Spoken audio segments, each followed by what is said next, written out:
help you out if you're looking for a Doom the Dark Ages review. I do a Doom the Dark Ages review roundup. We're going to look at OpenCritic. We're going to look at Metacritic. We're going to look at the worst scores, the best scores, debate what people are saying. We'll probably get into a Game of the Year discussion. There were people that thought that Doom the Dark Ages was going to be headed for a Game of the Year nomination, and early looks, I think that's possible. OpenCritic is higher than Metacritic. That's because OpenCritic kind of tabulates everything together. So I'm going to end the previous stream. We were doing morning coffee on YouTube. I'm going to redirect folks over. That is something you guys can take advantage of if you're a member to the channel. If you're watching this later or right now, smash that like button. That helps me out. It helps more people find the content. And if you want to support the channel directly, hit join and make sure you pick Member Plus. So let's just take a really quick perusal here at where things are landing. I'm going to refresh this. It started out as like an 84, 82 something. It jumped to 89. Now it's back down to 87. This is looking a little bit closer to where I was expecting it. I thought this thing was going to potentially touch 90. You know, high 80s is still potentially in contention for Game of the Year. It's just such a competitive year. I mean, such a competitive year, because you've got you've got games like Split Fiction, Blueprints, Expedition 33, Kingdom Come Deliverance 2, like so many games with really high scores, and there are other games on the way that are likely going to have high scores as well. So this could mean, as competitive as the year is getting, Doom could slip off the podium because only 6 games are going to get nominated, and there's already games that are claiming like guaranteed spots. And there's still some big games coming, like Mafia: The Old Country, Death Stranding 2, Ghost of Yotei. So, on Metacritic, it is currently on PlayStation a little bit higher. It went up to an 83. It was 82. Xbox is an 85. PC's an 87. So the PC boys are trending a little bit higher. That kind of makes sense given the history of the game, that the PC guys might vibe with it a little bit more. So let's start with the lowest score. Okay, let's start with the lowest score. And you guys are working on a goal right now. The first to 25 gets 10, and I'll do that for you guys on YouTube. I actually don't know where you guys are, so we're just gonna have to start at 0. I can't count the ones from earlier because I don't know what happened with them. Here, I need to do something as well. We do have Twitch alerts now, so let me make sure those are in this scene so they pop out if you guys do anything. So this is Deserto. And the trouble with the 5-point system is it doesn't necessarily translate into a score. Like, they're saying it's okay. So they think like 3 out of 5 is like okay, like not terrible, blah, blah, blah. But this translates into a 60% on Metacritic. So this isn't the best representation of their opinion that it's quote unquote okay. Nobody would say that a 60% is okay. You'd be like, that's a pretty bad score. We get into debates about review scores. I personally think that all sites should just go to a 10-point scoring system, because your 5-point scoring system always ends up looking really stupid when it gets thrown into these aggregate scoring systems, because a 3 out of 5 becomes a 60, and it's like people are going to see the 60 and think, man, Deserto really didn't like that game. Doom the Dark Ages has some of the best combat in Doom history, but dull new features make it the weakest of the modern Doom games. So they're saying that the new features are dull. I think that's a little interesting. Thank you so much, Mike on the mic. Hang on, I need to get the YouTube alerts over here as well. Sorry, I didn't have those in this scene. So there you go. There's Mike on the mic. Thank you so much for gifting a member. And the contest is afoot. The member count. I'm going to put the member count here. You guys are trying to get to 500 to unlock the Friday night stream, and that gets us to 292. And we appreciate that so much. YouTube's going to take that early lead. First to 25, I'm gifting 10 members to whichever platform gets there first. So thank you guys for being here. So, yeah, I mean, they're calling it dull. I kind of want to see what they mean. Let me see if we can find where they say that. Here we go. I've heard this before, that the mechs ended up not being that great. That was in one of the previews. I think somebody said that in one of the previews. Do me a favor as you guys pile in for the day. Smash that like button as you kind of pile in to start the day with me. How hard is it to just use a score out of 100 or 10? Well, out of 10 would work, because if you give it like a 9.2, that's a 92. right? Like a 10-point scoring system would translate perfectly into what Metacritic and OpenCritic do. These people that insist on their 5-point scoring systems, I think, just need to ditch them. That's so confusing. One of the big new features touted before the game's release is the arrival of the Atlan mech and your own friendly dragon to ride. They're not very impressive, certainly not as fleshed out as on-foot mechanics, and their dedicated levels distract you from what makes Doom great. They add little value apart from breaking up the repetitive levels, but thankfully, they're not a huge component, accounting for roughly 10 to 15% of the game. I did feel like we were seeing people say this from the previews, that the mechs and the dragon didn't seem to enhance or add that much, and they were hoping that that would change in the full release of the game. It seems like maybe Deserto thinks that it didn't, so let's read on and see if other people agree with that. PC Magazine gave it a 4 out of 5, so that's an excellent. Now again, this translates into an 80. Now on a 10-point scale, maybe they gave it an 8.2 or an 8.5 or something. Again, I think everybody needs to convert to a 10-point score, which then very easily converts into a 100-point score. These 5-point scores I just think are confusing. Because they're saying this is excellent. Okay, just bear that in mind. They're saying 4 out of 5 is excellent, but then it goes over to Metacritic, it's an 80. 80 and excellent don't seem like they line up. 80 sounds like, oh, it's a good game, not excellent. Excellent's like, oh, it's a 9, right? Anyway. Featuring many new ways to slaughter hordes of demonic foes, The Dark Ages isn't just the biggest Doom game yet, but also surprisingly the most welcoming to new players. I'll delay the ads. Thank you, Wilbur. 8 equals great. Everybody knows that. That's right. That's right. I want to see if they say anything about the oh, here we go. Pros and cons. Expressive melee mechanics and defensive play, creative medieval weapons, impressive dragon and mech sequences. Okay, so these guys disagree, right? These guys disagree with Deserto. This is good. This is good. I like when there's disagreement on negatives and positives because it means it's really going to come down to the user. You may think the dragons and mech sequences are awesome. I'm kind of hoping that they're awesome. I'm really looking forward to this game, so I'm actually hoping that I end up agreeing with PC Magazine. Smooth performance amid the chaos. That's not surprising. It's id Software. They're wizards. Approachable for newcomers. Cons. Sandbox style levels harm forward momentum. Yeah, there were concerns about this from people when they said they were going to have larger areas than ever before, you know, almost like quasi open world levels, and there were people that were worried about that, and that could kind of take away from the momentum. That can kind of take away from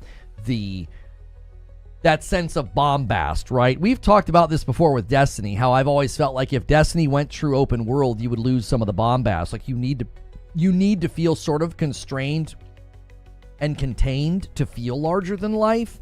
If you suddenly drop a really powerful guardian in a giant open landscape, you might not feel as powerful because it's sort of, I don't know. The best way I can put it is if you're listening to music on a speaker in a room, it sounds really loud. And when you take that speaker into your backyard, it doesn't sound loud at all. That's the best analogy I can come up with, is when you open things up too much and it breathes too much, it can take away the potency and the power. Humorless generic storyline and lacks multiplayer modes. Now, we did see one leaked review that praised how much story there was here. And there's a lot of people kind of scratching their head like, why would there be a lot of story in a Doom game? We'll have to wait and see what we think and what others think. But they're saying that the storyline's generic. I don't know if this is a negative. I'm going to be honest with you. Doom's story has always been generic. Like, you should have kind of expected. Like, this right here, humorless generic storyline. Yeah, that's Doom. You're just describing Doom. I don't know if this is a negative. So, lacks multiplayer modes. I think that was a great decision. That's up to opinion. Their opinion's different than mine, and that's totally acceptable. But I think the lack of multiplayer modes was the right call.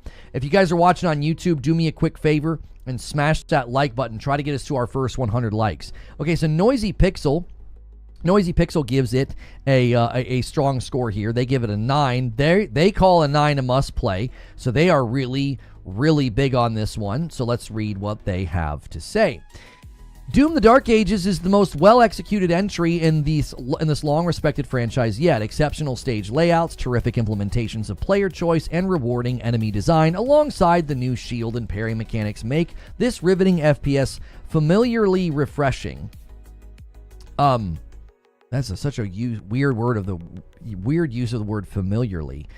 Despite a few bumps in the road where spectacle overtakes ingenuity, Doom the Dark Ages is an undeniably must-play outing that can effortlessly appeal to prospective new and veteran returning Doom fans. So this sounds great, right?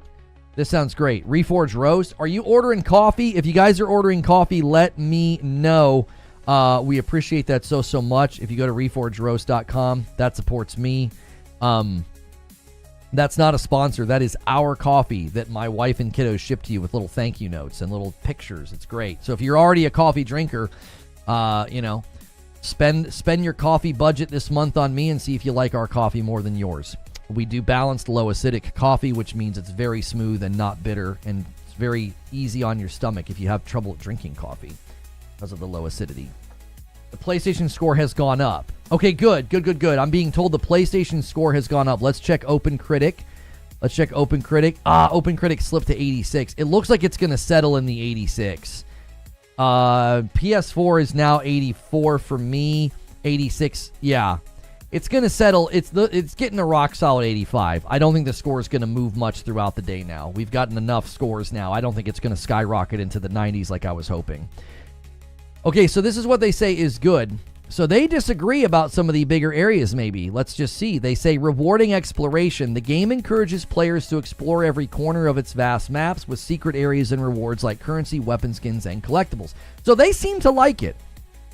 $5 super chat from Jack Garland. I bought coffee the other day. It came with a kid's note that read, "Please send help. I'm concerned you're raising snitches." Thank you so much for that. I'm glad that you enjoyed the coffee.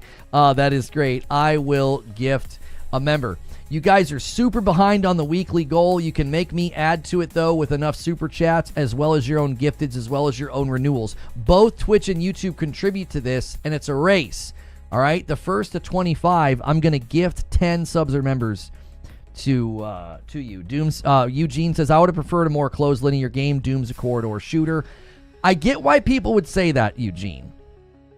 They pivoted into a style of play that they've admitted is more of a tank, a little more grounded, and also they've gone more into a bullet hell parry system, which I think means it needs to breathe a teeny bit. I'm not necessarily gonna say that I agree wholeheartedly here, but once I play it, I'm wondering if the bullet hell parry mechanic needed that room to breathe. We'll wait and see.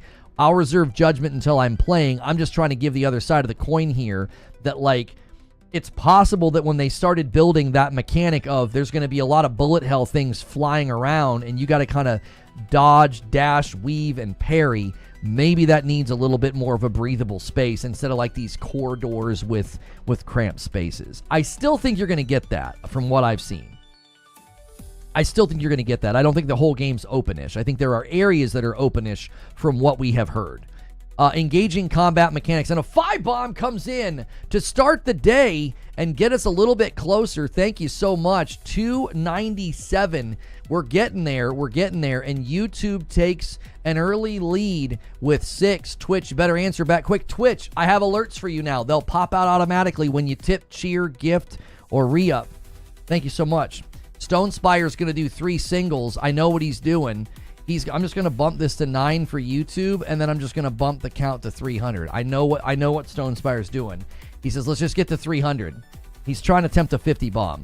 I'm just going to call it. That's what he wants. Stone Spire wants a 50 bomb for YouTube. Okay, I can't even read. You guys are going on a train, and a 5-bomb comes in from Sneaky Wolf. And he gets us exactly 20 away from 325. So Sneaky Wolf's going to come in and say, I tell you what we're going to do. We're going to attempt that 20. And the competition just changed to a 14, but now a 15 because Jay White just renewed for 36 months. Yeah, it's a resub. Thank you so much for that. I appreciate you so much. And that takes the total to 306. Thank you. Okay, they say engaging combat mechanics. The introduction of new weapons, including the shield saw, and the addition of parrying mechanics bring a refreshing layer to the combat, blending FPS and action game elements. That sentence makes me so happy. Guys, if you're tuning in on YouTube, it's extremely helpful to smash like as you pile in the door. We're reading through all of the reviews of Doom the Dark Ages. Mech and Dragon writing. Okay, so here's another review that liked the Mech and the Dragon. The first negative review we read, it wasn't really negative. It was a lower score, though. Did not like the Mech and the Dragon, and these guys here did over here at Noisy Pixel. They say, Mech and Dragon writing.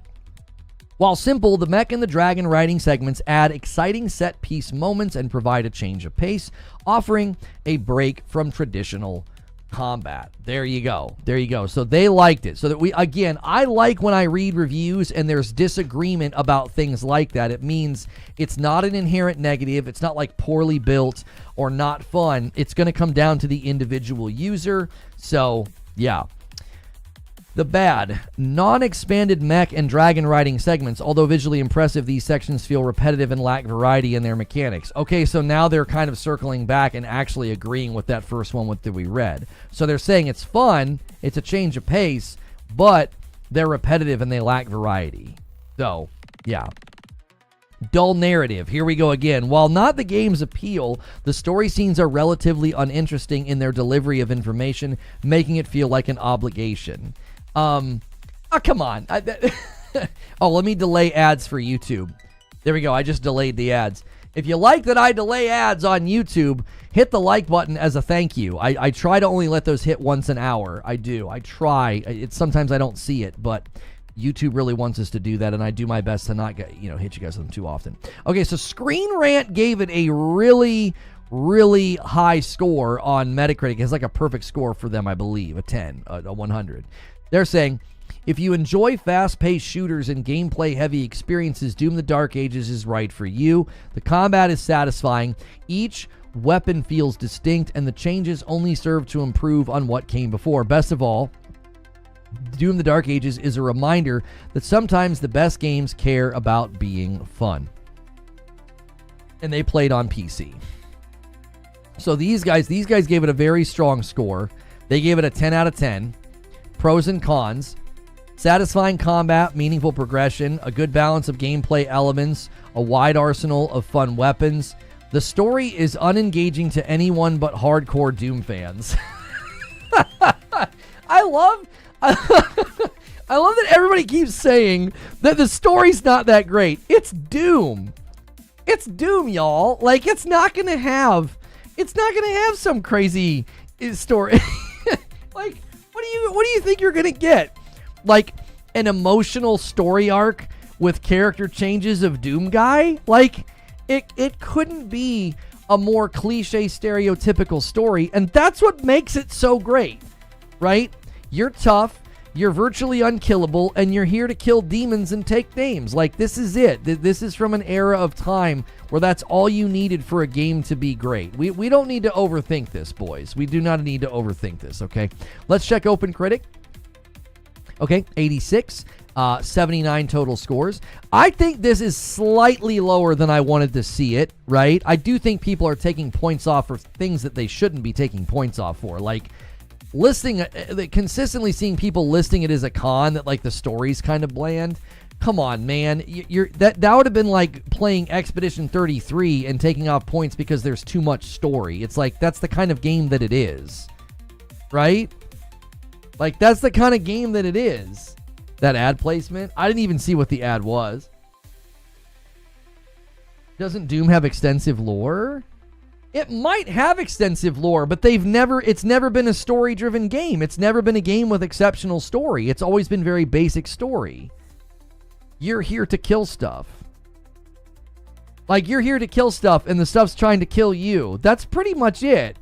Scientists got really excited and opened up hell. That's it. Okay, like they were digging in rocks on Mars, and we got hell. We got hell gates. Yeah, so it's pretty much soundly landing on an 85 or an 86. I was hoping this thing was going to touch a 90. I really did. People were really thinking this was a Game of the Year contender. I think with its current score, it's still in the running for a nomination. I don't think it's in the running to win. I don't think this is a strong enough score to win. It'll probably end up being one of my favorite games this year, but given what we've seen with scores and the jury process, how the Game Awards operates, I think your front runners are like Expedition 33, Split Fiction will probably be up there, Kingdom Come Deliverance 2. Blueprints could sneak up there because of its critical acclaim. I think that Death Stranding 2 is likely going to be up there given what we heard from the previews and how the press sort of treats Kojima. So I think those are some pretty much shoo-ins.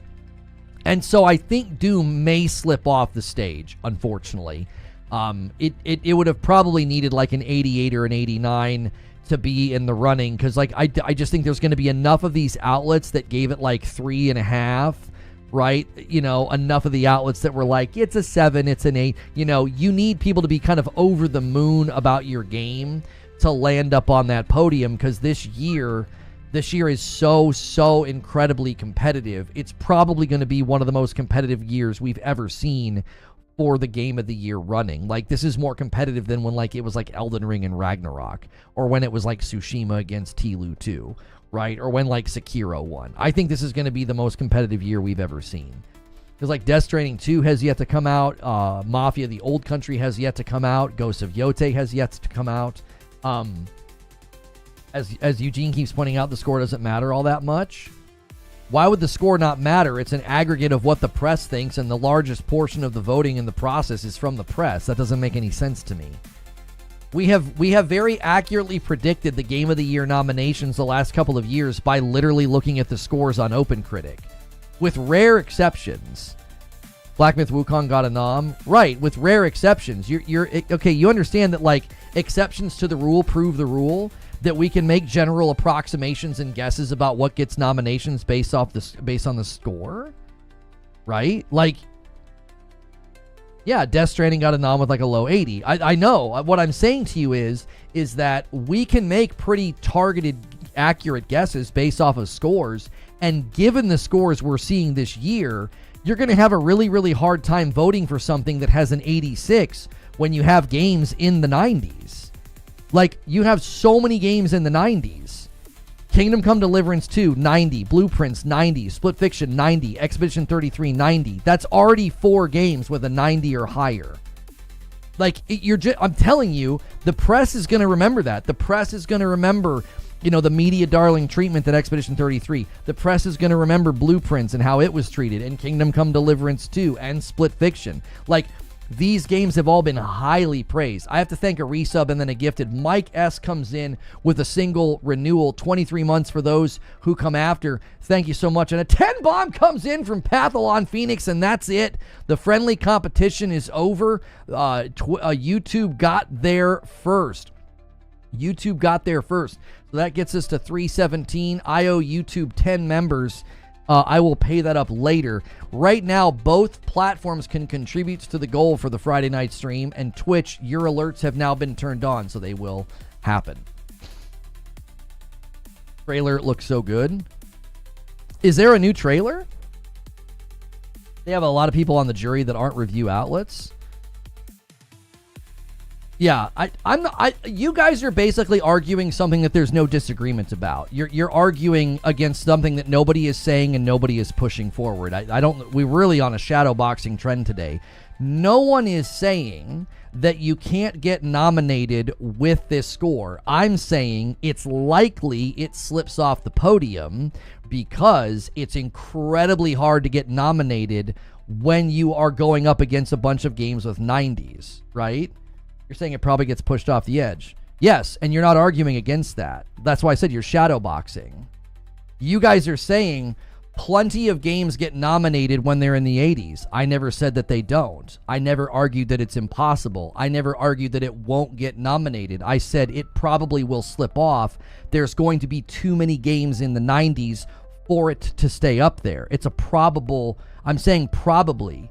You guys are arguing as if I said something definitive, so you're shadow boxing. I never once indicated you can't get nominated in the 80s. That's the point you're making. You understand how argumentation works, right? When you say, but Lono, plenty of games get nominated in the 80s. Yeah, that's right. I didn't say they don't. So you're arguing against something I never said. Ergo, that's what shadow boxing is. You're arguing against a point I never made.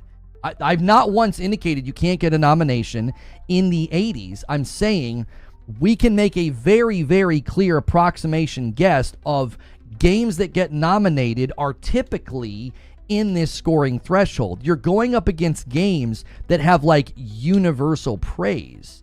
You're arguing against the idea that it's bumped off, which I didn't say that it was going to be bumped off. I said it's probable that it gets bumped off because there's going to be so many. Again, I think you guys are really having a hard time understanding what I actually said because you're arguing a point that doesn't need to be argued. I don't need to be convinced that games in the 80s can be nominated. We don't have disagreement there. We're like wasting oxygen on this. Like, I don't need convinced of that. I am readily aware that games in the 80s can get nominated. My point, once again, fourth time making it, it will be difficult to get nominated in the 80s when so many games land in the 90s. Regardless of who's involved in the jury process or not, people are generally landing higher on Blueprints, Kingdom Come Deliverance 2, Split Fiction, Expedition 33, right? Okay, bro, whatever. No, I mean it. You guys are arguing against something I didn't say. I feel like I'm in the Twitter clip war with you. It's like I never once said you cannot get nominated in the 80s. I'm saying it becomes less likely that you get nominated because when there are that many games in the 90s, a lot of those are like automatic. Like, do we really need to talk about how like Expedition 33 is just automatically getting a nomination? Like, Split Fiction, Blueprints, Kingdom Come Deliverance 2, Monster Hunter Wilds has an 89. All of those could just be like automatic noms because people just landed so strongly on them. The minute you land in this scoring threshold, there are a lot of people that are just not going to vote for you because they were just like, it was fine. It was a 7. You know, it was an 8. We're arguing. I'm arguing the math of it. Like, there are so many titles this year that are just automatically going to get up on the podium. Like, I don't think I don't think I've said anything that needed corrected or pushed against, like, oh, but games in the 80s get nominated. I know, I know that. I'm not saying that they don't. I'm saying that your chances slip when you have that. I mean, there are so many games up there. Dwayne with a VIP renewal, 36 months. I just want to say I appreciate all you do, Lono. Been out of work since February, diagnosed with end-stage renal failure, and having somewhere to hang every day and helps pass the time. Well, I'm sorry you're going through that, Dwayne. That is obviously probably incredibly debilitating, both mentally and physically. I'm sorry about that. Missing a spicy morning. There's nothing spicy. I like, again, when I want you to track the argument.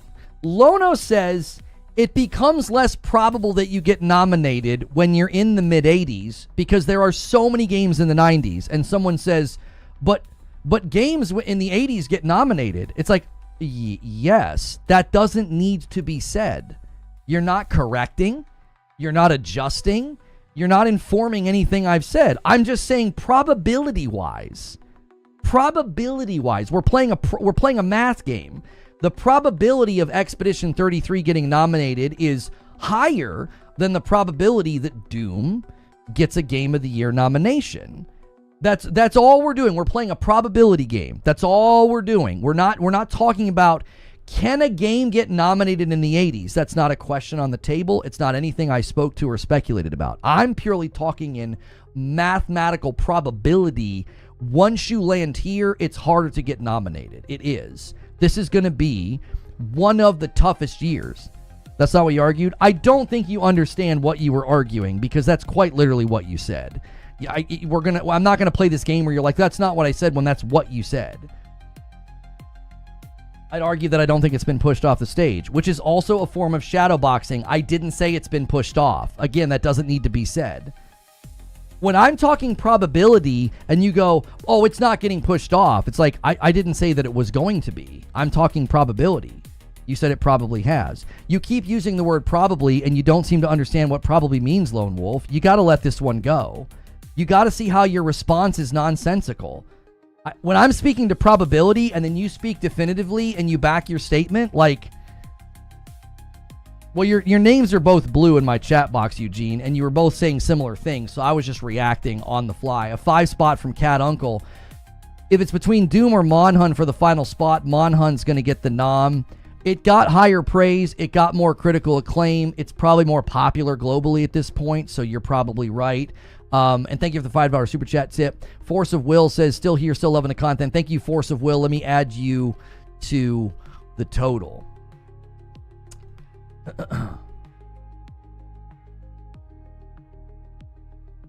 When I say I think someone is probably going to happen, it means I'm leaning towards that happening. But you didn't say probably. You didn't. When I say probably, it's linked to the word probable. I'm speaking in probabilities. If I would have said this, Lone Wolf, your response would have made sense if I would have said, yeah, it's not getting a nomination. Games in the 80s don't get nominated. Well, your response would have made sense, but that's not what I said. It's totally a probability game. And you're like, no, it's not getting bumped off. Games in the 80s get nommed. And I'm like, yeah, but I didn't say that it was. You're arguing against something that wasn't stated. Like, this is so exhausting to have to repeat this. It's so obvious that what I wasn't saying and how your response presumes something that wasn't stated. How probable a probability would probably be is it improbable or probable? I think Death Stranding 2 will get another. Balatro got a nomination, a mobile game. I don't think we should hold Game of the Year so highly. Everything you just said is disingenuous and false. Balatro is not a mobile game, first and foremost. It is a very popular game that happens to be on mobile devices. Also, it was incredibly popular, highly praised, well-designed, and built by one person. So I think your attempt to indict Game of the Year by falsely claiming that a mobile game won is fallacious and just you're not making a good point. It's not a mobile game. It's a great built game that people love. It's well designed by one guy. It happens to be on mobile. Are you going to call Fortnite a mobile game? Like, come on. A 5 gifted subs from Force of Will, and that takes us to 324. And a 20 bomb comes in from MASH, and that takes us to 344 on the day. We're going to get there by sheer force of will. It won Best Action Game at a smaller award show, but it didn't win Game of the Year at any of the award shows that I'm aware of. I know it won Best Action Game at one or more shows. What game are you talking about, Corey? When I hear something says probably, I always think they mean they believe that it's very likely to happen, so I'm pushing back on something that I don't think is likely to happen. Yeah, but now you're adding nuance, which is completely fair, Lone Wolf. You're using words like likely and probably. That's what I was saying. You came across very strongly as if I said it's not happening because it's in the 80s. And it's like, but that's not what I said. Now you're talking in the way that I was talking. You're using the same verbiage. You're using the same nuance. You went real harsh, and it was like, not harsh. You went really hard lined on it. I was like, I know that games in the 80s get nominated. I never said that they didn't. Do you see what I'm saying? Thank you. Louie comes in with a member plus and says 345. 345 on the member count. My man, we are 5 away from 350.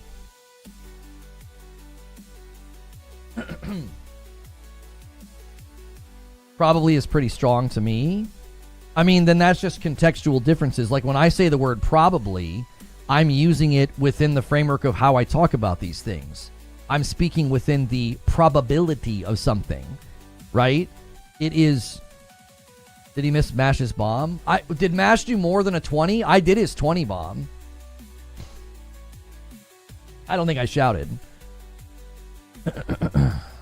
What are these? Are these all the winners, Paul? Or is that... What are these? The scores they got? Okay, so these are the score winners of games that have won. Overwatch 90-91, Breath of the Wild 96-97, God of War 2018-94, Sekiro 88-91, 2020 was Last of Us a 93-94, and another 20 bomb from MASH comes in and gets us to 365. This man is going to secure you guys a Friday night stream. Somebody tag team with him. You guys on Twitch could join in as well. You add to the total Twitch. Your alerts are turned on. If you do 5 bombs, 10 bombs, 20 bombs, 50 bombs, the only one we don't have set up is the 100 bomb on Twitch. I don't have that one set up. It Takes Two had an 88 to an 89. Elden Ring had a 94 to a 96. Baldur's Gate had a 96 to a 97. And Astrobot had a 94. Right? So what I'm saying is backed by the winners. The winners are traditionally right there in the 90s. Right? Like right there in the 90s. Like that right there. I mean, that's That's what I've been trying to argue. You can totally get a nom in the 80s, right? Based on what we just looked at, you're not probably going to win. You're probably not going to win. Probably, again, probably, that's not definitive. The odds are against you. If you get nominated and you're in the mid-80s, based on the winners all the way back to 2016, it is unlikely. It is improbable. You're probably not going to get the trophy at the end of the night, right?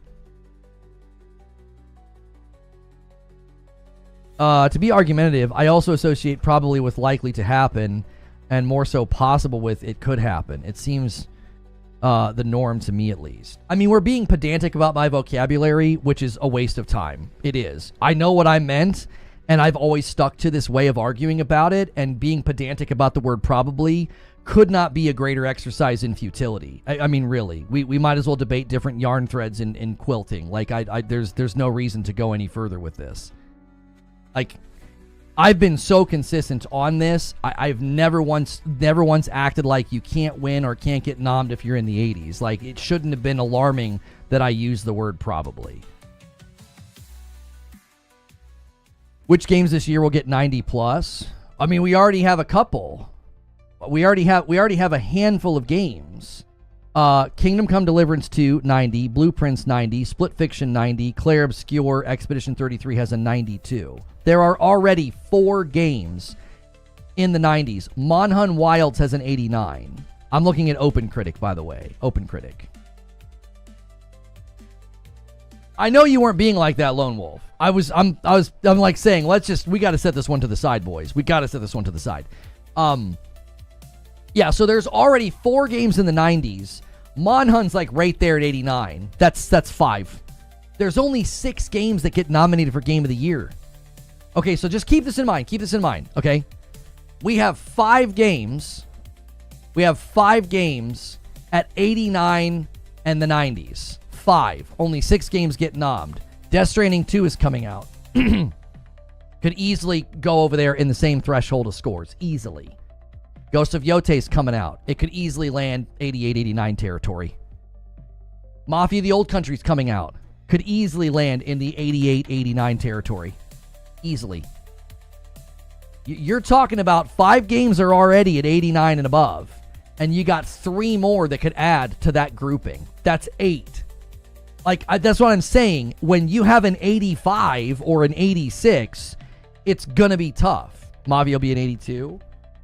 Yeah, Mafia is a toss-up. It really is. Mafia could go either direction. I think Mafia's got the chops to get up there. But yeah, no, it could totally end up being a more mid to low 80s game.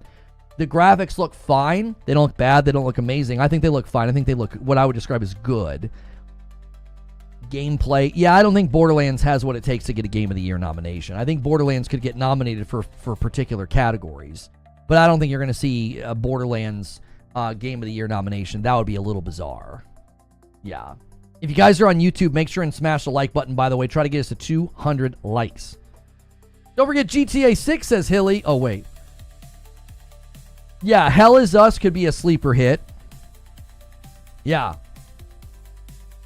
Yeah, Hell Is Us could be a sleeper hit for sure. Don't be sleeping on Marathon. Yeah.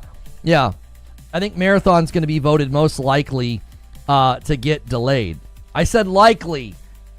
I hope that's okay. I said likely, boys. I hope that's okay with everybody. But yeah, I think I think Marathon's headed for a delay, boys. I think it is. If Silksong comes out, yeah, Silksong could be a surprise drop out of nowhere, and it could be a Game of the Year nomination for sure. 100%. Marathon delayed, confirmed. That's right. No Love for Silent Hill F. I don't know. Marathon gets a perm delay. Yeah, I think so. That's been my prediction. I've been predicting, this is a gut feeling, I think Marathon gets delayed and then it just gets indefinitely shelved. I think that's where we're headed, yeah. I just don't think it has legs.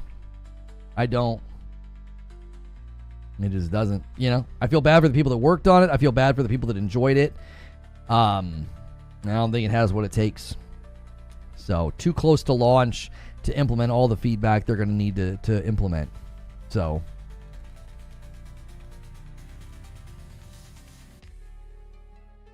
LFG was spun up for a reason. Marathon.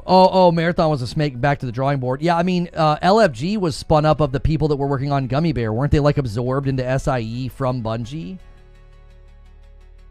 A friend sent me this. Guys, really quickly, double check on YouTube that you have hit like and it saved it. Ooh, a tasting bar. Ooh, look at all that Knob Creek and Basil Hayden. Oh boy. That all looks so tasty. Oh my gosh.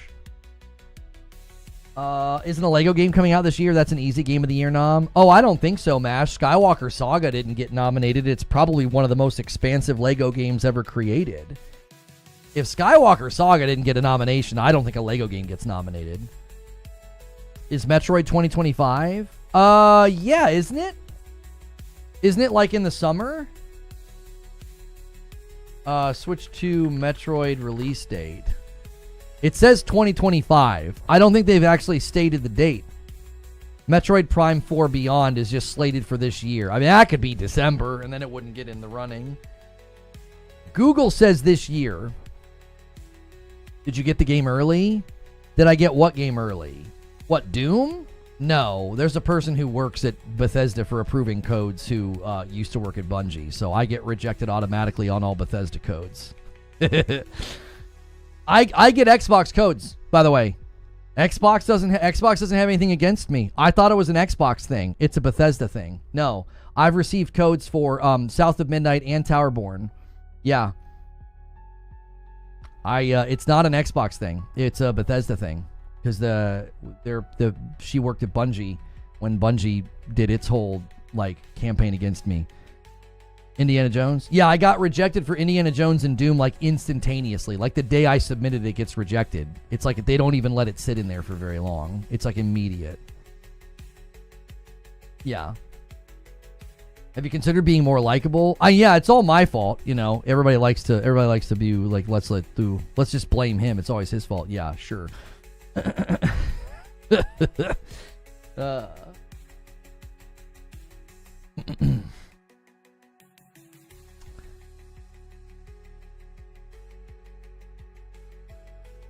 Why is everybody at Bungie a massive meanie? I mean, I don't care.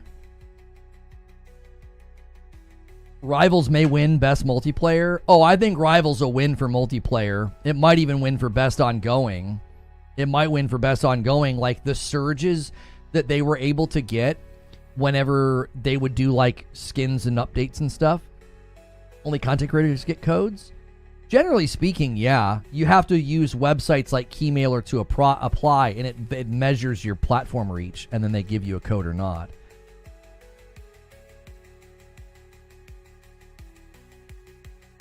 People like that should be fired. They don't deserve their position. I don't.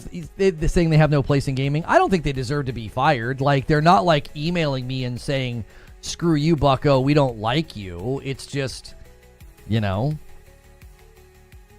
And Alex is going to add to the count over here on Twitch with 10 gifted subs. Oh, did it pop out? Did it pop out? It should pop out automatically. And I'm going to add it. That's 375. I now owe you guys.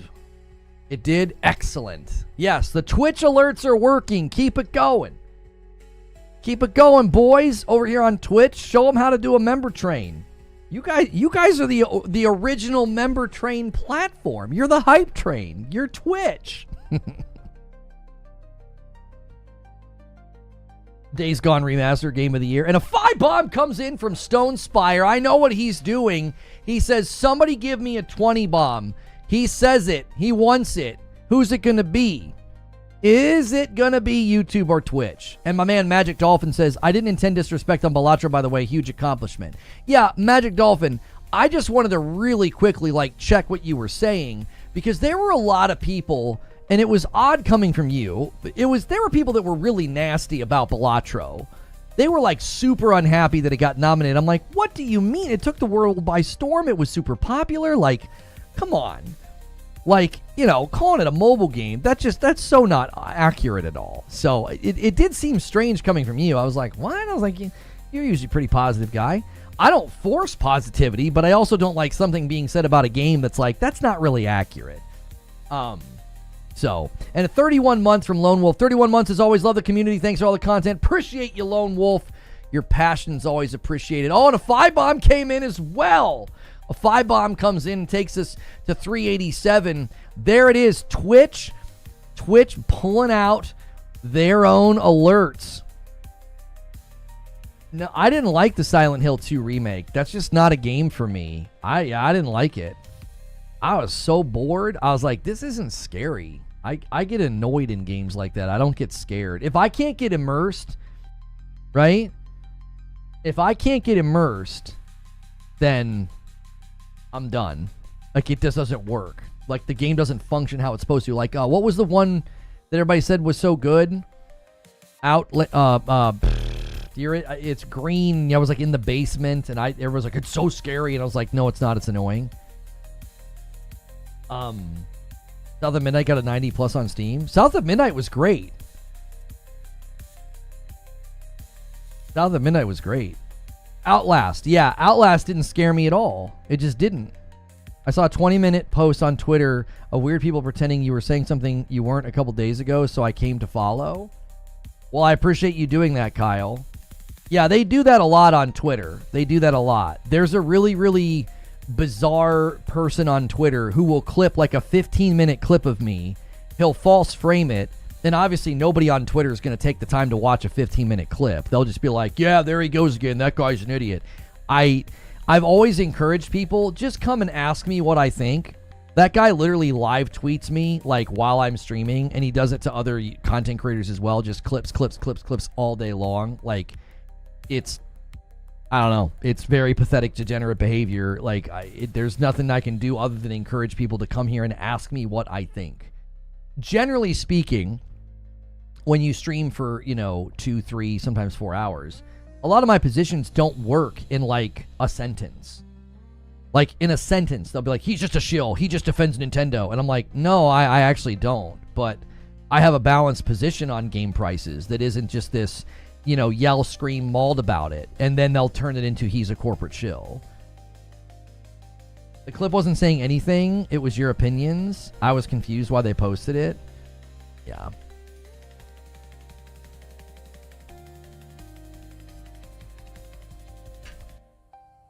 If I thought it was worth my time to sully my content and debate those people, I would, but I don't respect them, so I would never do any content with the people that like throw me in their videos and misrepresent my positions and call me names.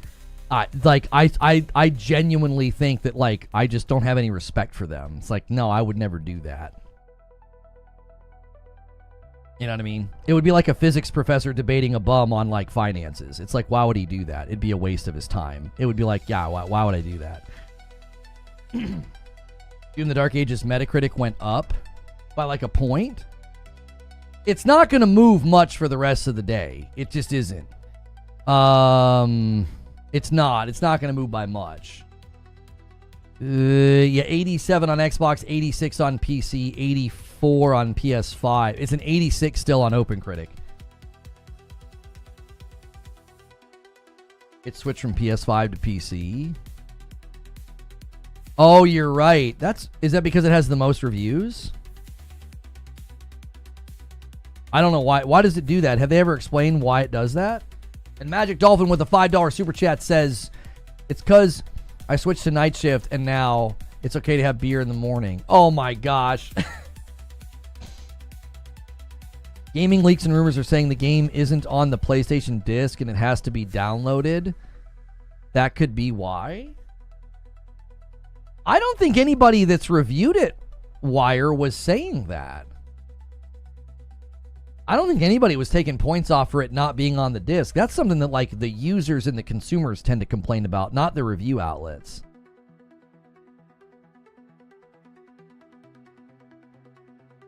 Yeah, Eugene's saying what I'm saying. It would not impact review scores. It would impact user scores. Yeah, I tend to agree with that.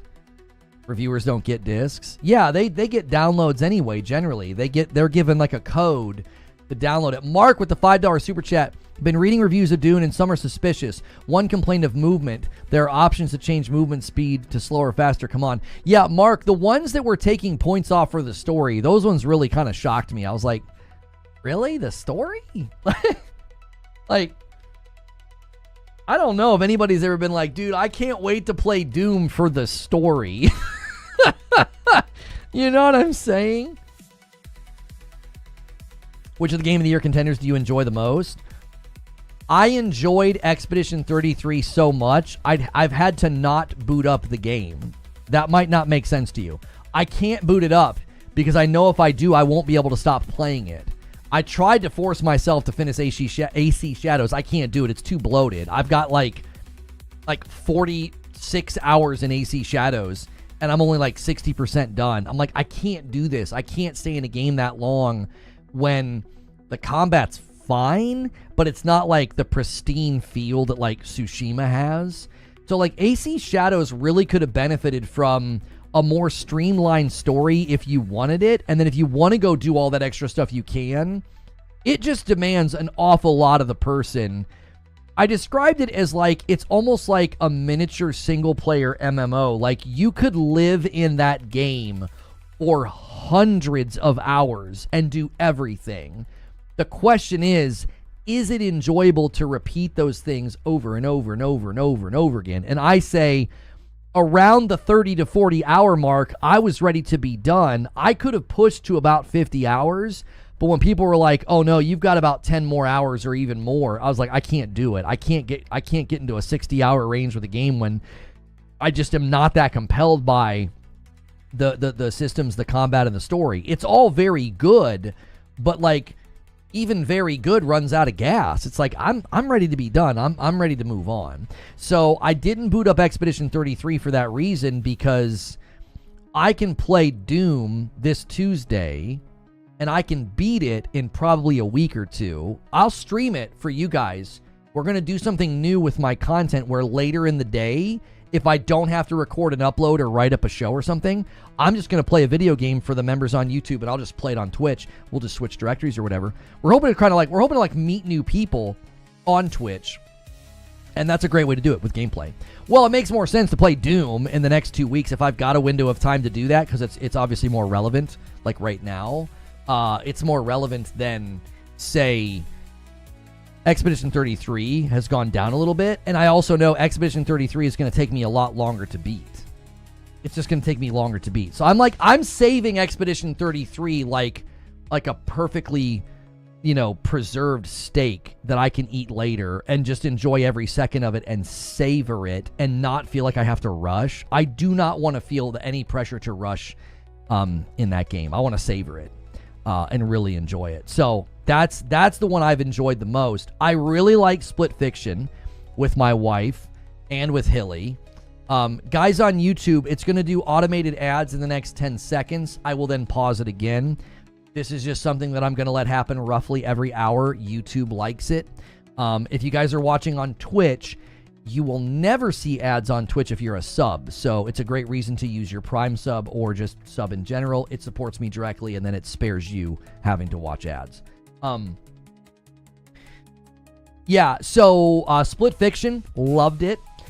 Kingdom Come Deliverance 2, I saw all the quality and all the greatness. I just couldn't get down with the saving mechanic, and I also just don't have time for a game that's that dense. But I think Kingdom Come Deliverance 2 is also one that, I really respected and really appreciated it, from afar. They sent me a collector's edition. It's sitting over there, the horse and the box and all that stuff's over there. There's the horse. And so I was like, man, they built such a great game there. Monhun Wilds, I thought, was disappointing in how they once again, Capcom did not prioritize performance and image quality. I think it's a very ugly game, and performance is kind of eh. Blueprints was amazing. My wife and I put a ton of time into it just together, working on it and thinking through different things. So that's another one that I think is well deserving to be up at the top of the board. I was really hoping that Doom was going to land stronger because I know from what I've seen, I'm probably going to love Doom. I'm probably going to love it. It seems like it's right up my alley as far as how it's been designed with the parries and the bullet hell mechanics. It seems like it's been kind of infused with a little bit of Returnal and then a little bit of like action game parry systems. IGN says it's one of the best shooters they've ever played. I don't doubt it. It's id Software. They're the kings.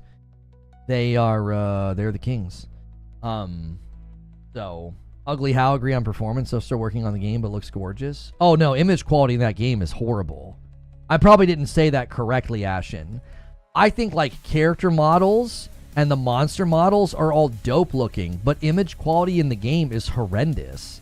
It's like somebody rubbed Vaseline on the screen. It's terrible. It's so muddy and gritty and awful. Like it's unfortunate. If you like stop and take a screenshot of a character or of a mon, it looks great. But when you're moving around and stuff, like the image quality is just horrible. It's ugly. It's not an ugly game. I didn't say that appropriately. I'm gonna get beat up by that. I'll get beat up for that one. That'll get clipped. I was saying like what I was trying to indicate was image quality is poor. Yeah.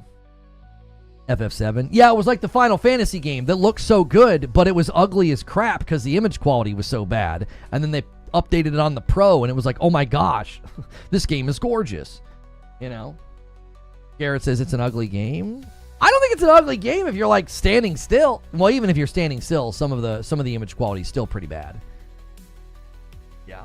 It's unfortunate. It's unfortunate because I feel like they did a really, really good job with a lot of the pieces and the parts. And I know Monster Hunter is always a good game. It's got good depth. It's got good, RPG grind systems and, A Doom game that doesn't have a story is just an arcade game. Stratton continued explaining why the Doom Dark Ages story is such an integral part of the game. Yes, there are people who like that experience, but that's why there's a skip button. Lono said it looked like Diddy rubbed oil on the screen. I didn't say nothing about Diddy. RE Engine has been horrible, especially in the open world games. It just doesn't feel like it's built for open world games. It feels like they're trying to do something with it that it's not intended for. Like, you could ride a bicycle on the highway. It's not really intended for that, so it's not going to be very efficient or good at riding around on the highway, right? I mean, you can. It's got wheels, and you can pedal, but it's just not ideal. Twitter in an hour. This just in. Streamer Lono says that Monster Hunter Wilds is a complete dog water and disgrace. There are people that the guy got on my my Monster Hunter Wild video, and he listed all the things that people hate in gaming, microtransactions and things like that. And he says, none of these are the real problem in gaming. A game that's not optimized is the problem. And I'm like, no. A game that is talked about as if it's the most incredible thing ever and the optimization and performance is overlooked because it's really popular. Yeah, that's a big problem in gaming. Is you let the, you want to complain about microtransactions and scummy practices. Like, well, that's how you get that. You get companies, and I'm not saying they did this with Monhun, but what I'm saying is when a game gets that big and you overlook the problems because it's so popular, yeah, that's a fundamental problem in the gaming industry. When we just look the other way, we're like, oh no, it's fine. It's fine. It's Monhun after all. It's what the frick? No, it should have been heavily criticized for the state that it launched in, and it didn't. It got a bunch of Game of the Year level scores. I don't think that's acceptable. And Alex comes in with 32 months and a member plus says, double dip. I took the day off. Do I continue Oblivion, Kingdom Come Deliverance 2, or do I start Claire? Why the F is there so much this year? And perfectly timed here. 2 singles come in from Stone Spire, and he lands us on 390. And he's like, come on, boys. You guys have got to work with this man. Stone Spire is so stinking consistent. He sets up the dunkers, and people keep leaving him hanging. He's constantly going for the high five, and nobody will give him the high five. He wants a 10 bomb to 400. Somebody give this man his 10 bomb. Twitch, YouTube, come on. This guy is so faithful with the single gifteds. I would not start Expedition 33, Alex. I wouldn't start it. I would finish something else, because Expedition 33 is just going to absolutely consume your gameplay sessions. You're not going to want to play anything else. I think it would be far better to like roll credits on Kingdom Come Deliverance or Oblivion, just continue to marinate and soak in the excellence. Both those are so well. Oblivion has performance issues, but still, they're both so awesome and so great. I would finish one of those before doing Expedition 33. I don't know. I think I've got too much respect for Expedition 33 to just like boot it up and just like, well, I'll play for a little bit before Doom comes out. Like, no, I respect it way too much to do that. I want to give it its just due attention. You know, I want to give it its just due attention. So.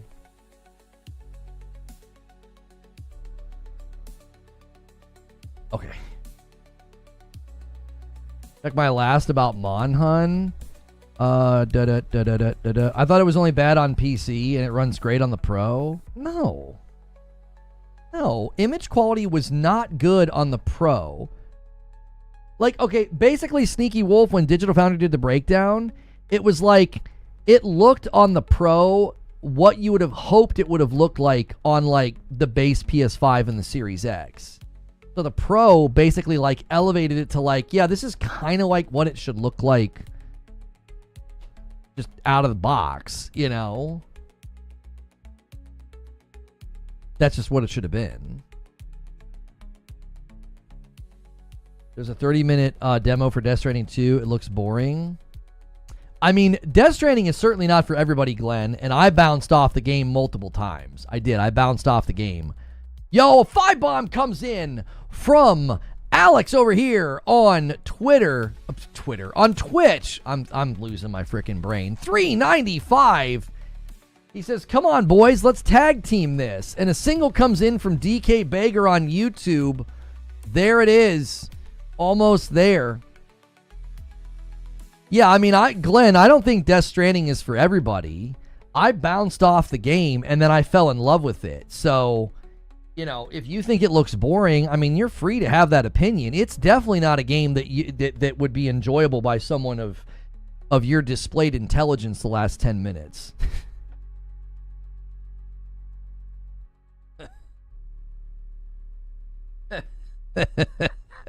And a 5-bomb comes in from Hotshot. You thought I was being charitable, didn't you?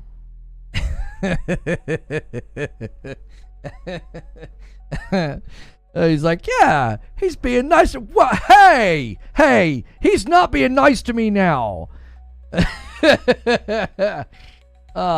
Listen, for real though. Kojima did not build a game that's like trying to meet you where you're at. He built a game for you to meet him where he's at, basically. Like, you just got to play it on his terms or you're just not going to like it. And a 5-bomb comes in from Wire Rope, and he gets us to 406. We're on the runway now, boys, of the weekly goal to get that Friday night stream. You didn't have to fry him like that. Hey, he might be having hypoglycemic incident. Yeah, he might just be very hungry. Jay says, no way, Expedition 33 is dog poop, boring gameplay. Are you guys just saying stuff now hoping to get cooked? Like, are you just like, please cook? Is this cook me daddy time? You just want cooked? And a 5-bomb comes in from Siege Master on, oops, I don't need to hit the button. Sorry, you guys have automated alerts now over here on Twitch. I gave you guys your alerts. Oops, I can't type. There it is, 411. I'm delaying ads on YouTube. Yeah, I think some of you guys are just like, you know, you just want cooked by dad. Like, you're just saying dumb stuff now. Like, saying that, like, Expedition 33 is dog crap. Like, come on, dude. Like, you're just very hungry for attention.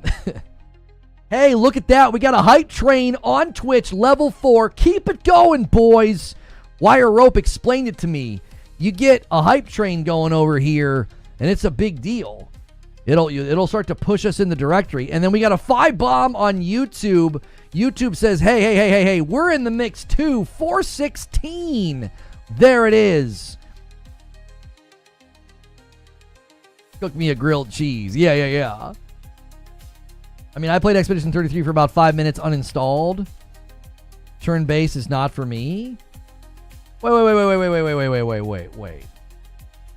You didn't actually even get past the opening and you determined that the turn-based wasn't for you. Brother, you got to at least get to an actual fight. And a 5-bomb comes in from Alex and adds to the total 421. You love to see it. Twitch now taking the hype train up to another level. Level 5. Cook me? I mean, I don't want to cook you because you want to be cooked. There's no sport in that. You just said something stupid so that you get cooked. Like, that's not fun. I'd rather cook somebody who actually believes something that's stupid. That's more entertaining for me. You know what I mean? You're like, hunt me in the forest, and you're just like laying down on the ground. It's like, there's no sport in that. No, I'm not going to do it. Bro, I saw the main characters and I quit before they spoke. Yeah, 5 minutes. It takes almost an hour before you get to actually enjoy the combat. Like, what, you played her? You played against the girl? No. No, you got to play an actual fight where the varying mechanics are imposing upon you choice and parry timing and actually feeling like you're involved. That's what I'm saying. Like, I'm not trying to convince you to play it. I'm just saying, dude, 5 minutes is not enough time in that game to truly understand, like, oh yeah, is turn-based for me or not? Like, you got to at least try an actual fight first.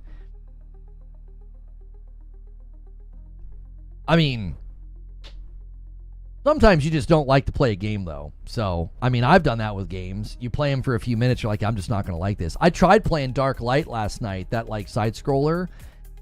And I was like, yeah, I just didn't vibe with it. I gave it the old, 20 minutes, and I was like, the combat feels kind of cool, the animations are kind of cool, but it was just like, it was like a system on top of a system on top of a system on top of a system. It was like all these tutorial messages kept popping up, and I was like, oh man, you got to ease people into this. Like, I was like, I don't know. It didn't. Yeah, I heard Mandragora is really good. I heard it's pretty punishing, but I heard it's good. And Dark Light, I heard mixed response to Dark Light. I had people saying they really didn't like it. I had heard people saying they really liked it. And the animation and art style in Dark Light is just phenomenal, but I snagged it when it was on sale a while ago. And I was like, let me try this out tonight. I don't have anything to play until Doom comes out. And I got like 20 minutes in. I was like, I just wasn't vibing. Like, you play a game like, Tales of Iron 1 and 2 or Ender Magnolia or, Ori, and you just instantly find it appealing. Sundered is so good. Both Oris, Hollow Knight, like, it's just instantly enjoyable. Dark Light was like, my gosh, it's like I'm hacking through just a mile of tutorials, to get to the... to get to the actual gameplay, and I was like, I just don't like this. It didn't create a good runway. It's a smaller team, so that, they got to learn how to do better about player onboarding. I think one of the worst ways to onboard your players is to shower them in information. So, all right, you guys on Twitch, your hype train is about to run out. If you want to keep it going, you got a minute and a half left. We're at a level 5 hype train. The record of hype train on this channel is 12. We got to a 12. You guys are about halfway to the channel record. I started Ghost of Tsushima last night for the first time using the Japanese language with English dubs. Wait, I think you mean English subs, right? And the black and white, I'm blown away. I was not prepared for how epic it is. It is greatness. Ghost of Tsushima is greatness. It's just such a good game. It really, really is. Alex is trying to keep it going. He gifts another member. Oh, I need to put that... Huh?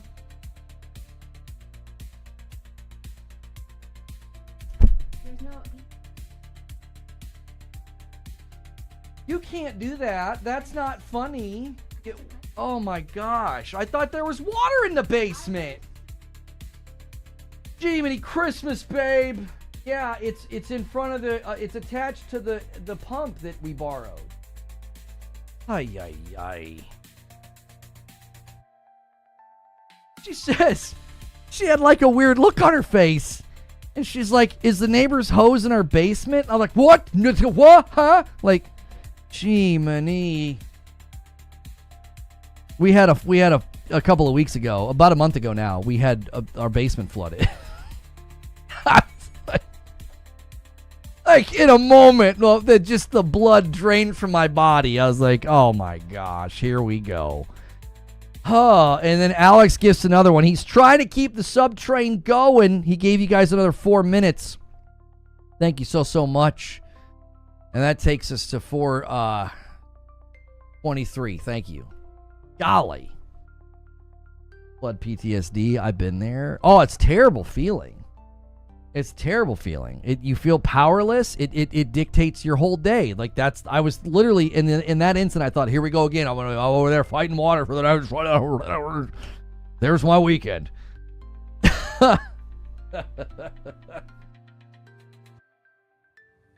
There's water in the basement, and the insurance money came through. May Fools.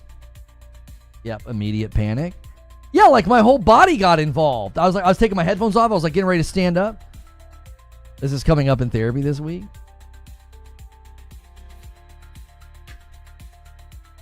The reason that she was on guard and made a funny face is she didn't want to say the name of our neighbors. So like she kind of had to like go into like, I'm in the studio. Like once you're in the studio, we have like a rule, like you don't say names. And so she entered studio, entered that mind frame, and like filtered what she was saying, and it made her, she looked off, and I was like, what's going on? And then she said that like, is the neighbor's hose in our basement? And I'm thinking, what? Thinking that like, oh, there must be, there's water in the basement or something. Was 1981 a good year? This is the year I was born. Oh, babe, I bought him a replacement pump and hose. That's in the sunroom, because that pump, his pump's busted. I bought him a replacement for helping us. Oh. Well, now we can all calm down. Balancing a single-player game like that is wild. Was it that busted? Player Obscure Expedition 33 patch 1.23 is now live, nerfing the game's best move. Oh, yeah, I saw people complaining that they nerfed that. Yeah.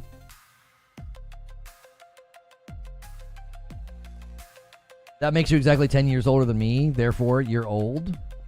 Mm-hmm.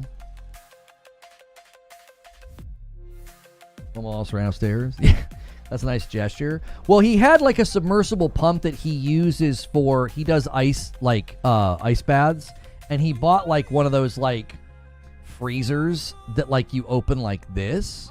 And Johnny Always is gonna keep the train alive over here on Twitch. We're gonna move the Twitch alerts down here. Hang on.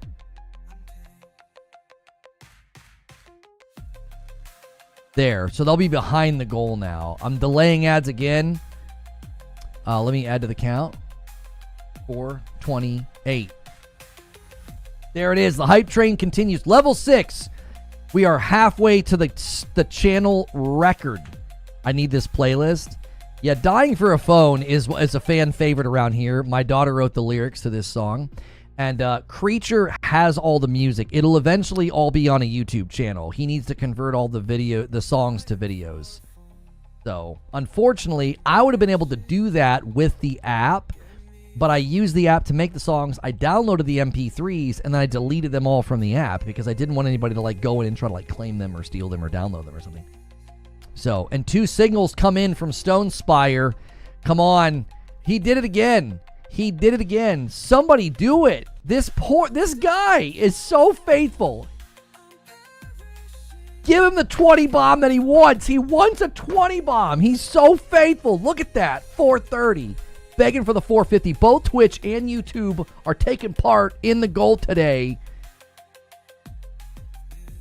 Wait, why did the hype train come to an end? Did you guys run out of time? Johnny Always just added to it. Shouldn't have you guys had gotten like another 4 minutes? That doesn't make any sense. You got a goblin. I thought that you guys got like another... I thought when somebody did that, like it extended it. It only got to 73%? Oh, it only extends it if you roll it over to the next level. Oh, okay. Yeah, I'm total Twitch noob. Sorry. I thought as long as somebody added to it, it kept it going.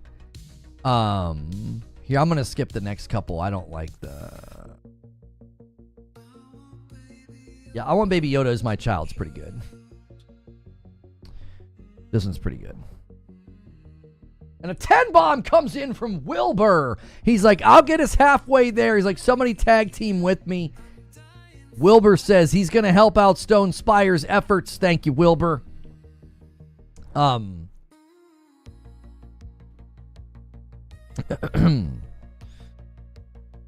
always making things difficult for Creature. What? Oh, yeah, the music thing. My kids are dying. They are dying. They want to listen to their music like when they're out and about. And they're like, has Creature done it yet? Has Creature done it yet? I'm like, no. I was like, he has more important things to do than put your music on a YouTube channel. They're very, very anxious. Because like I've made like a whole album. Like I wrote all the lyrics, and I've been using this app to make the music. And it's good. It's not like obviously like a full real band in a studio or anything.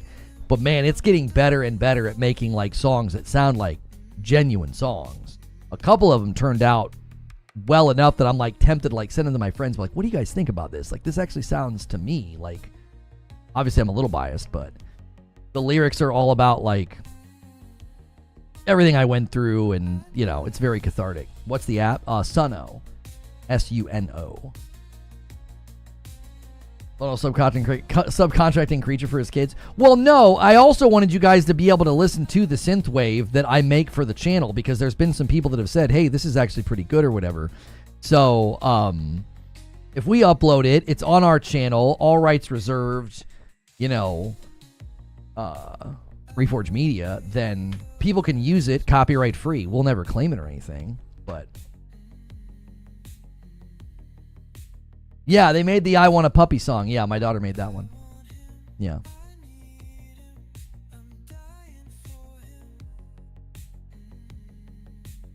Yeah, I don't use any of the Panda Beat stuff, Jamal. I didn't. Too many of those songs end up getting caught up in shenanigans where, like, someone claims the songs or whatever, and it's like, I'm not playing that game with people. It's like, no, I'm using my own stuff now. I'm not playing around with it.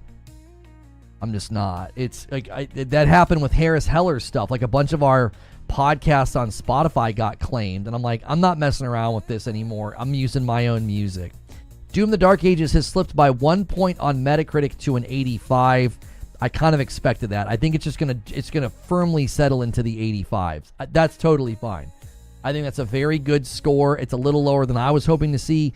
Based on what we're reading, I think I'm gonna love the game. If you guys are looking for Doom the Dark Ages review roundup... Wait, did that just gift a sub to Baru?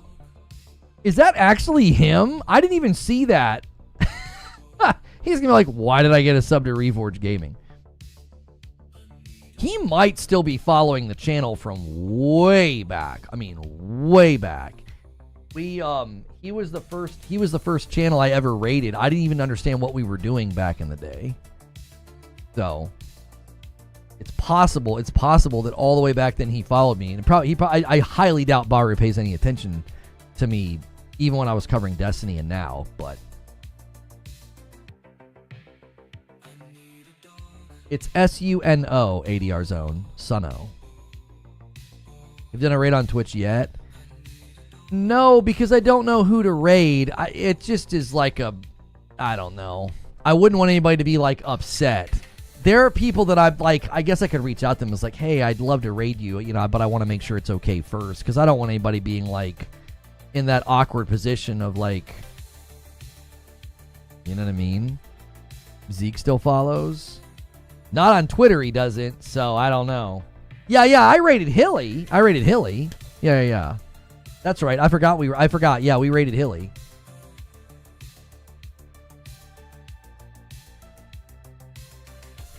I need the song I Need a Dog. Oh, yeah, this is the other one. I Need a Dog. This is another one my daughter wrote.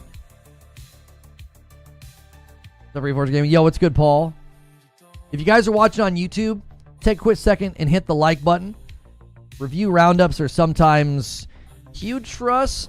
sometimes not. Today's been a little bit more tepid than I expected for Doom, but I love to do these shows with you guys because I think it helps people later on to kind of have like a general approximation of review scores. They can kind of get it all in one place. So I don't know if we're going to do the Revenge of the Savage Planet gameplay with Hilly. I don't know if I'm going to do that public on YouTube or not.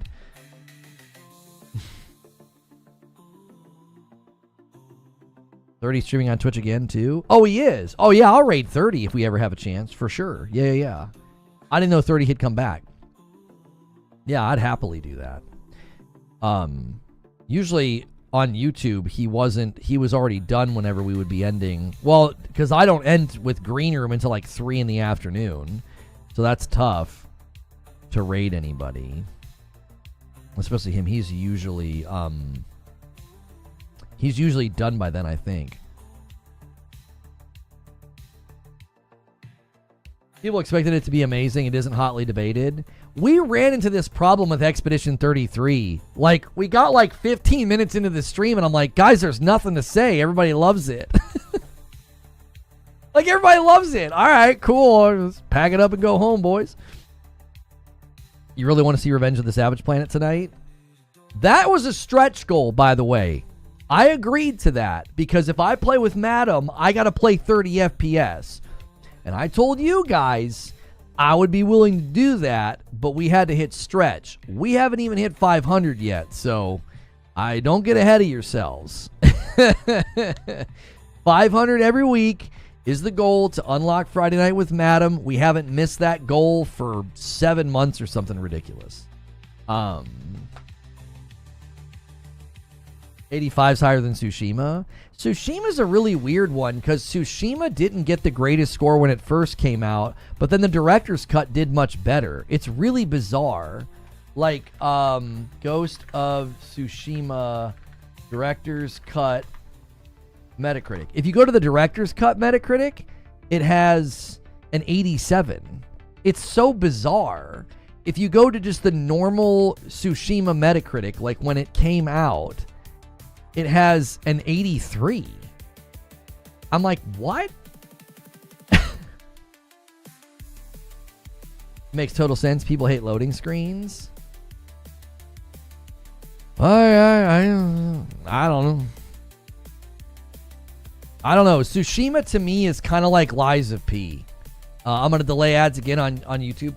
It's like Lies of P. I feel like the critics got both those games wrong. I feel like Lies of P and Tsushima are just so well done, well built, very strong art direction, brilliant games.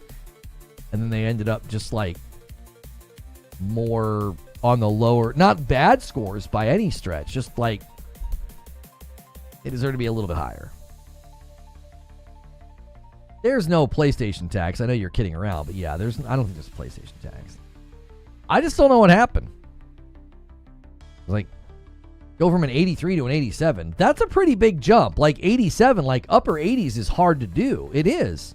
It's very respectable when you end up in the upper 80s because touching 90 is a big deal. It's not easy. It means you're getting like pretty much universal praise. But when you're on the lower 80s, it's like, you got hit by a good number of the outlets that were just maybe more tepid. I remember the score sticking out in 2020. People wanted it to beat T-Lu for Game of the Year, but there was like a 10-point gap. Scores changed a bit. I thought it was an 85. Did it change from an 85? I can't see from this angle. No, it's an 85 on Metacritic. And 87, 86, 84. Yeah, it's basically an 85. It's not going to move much from here on out.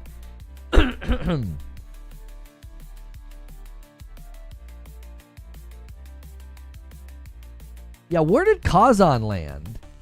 Where did First Berserker Kazan land? Because it that's another one in my backlog that I was really enjoying. It like really reminds me of like Sekiro and Lies of P. 79, 83, 79. It's Open Critic. I think it's a little bit higher. No, 81. Low 80s. How did it do with the audience, though? I feel like it scored really, really well with the audience. Is it the Liza P situation all over again? Yeah, it is. On PlayStation, it has an 89%. That's a 10-point stretch. That's a 10-point stretch. Where did it land on Steam? Steam, 90. Yeah. I'm telling you, it's so weird that the same thing happened with Liza P. It's like the critics are 10 points lower than the users. Actually, Liza P, it's even more extreme. Liza P is like 94 or something. It's really high compared to where the critics landed. Yo, Disciple, thank you so much for renewing. It should have popped out. That gets us to 441. You guys have the opportunity to make me play a 30 FPS game on a Friday night. Disciple says, another month already? Let's go. Glad you're back on Twitch. Thank you. Somebody came in earlier and was really excited that I was back on Twitch, and I didn't respond to them. I don't know if they're still here. I've completed Kazan and can say with confidence it does not fall into the same trap as most Souls games do with endgame enemies and bosses. Yeah, I was told that if I pressed on in Liza P, I would get even more mad the further I got. That like it falls apart in the back half. I've had a lot of people tell me that. People that I trust. People that are like, yeah, you wouldn't like it.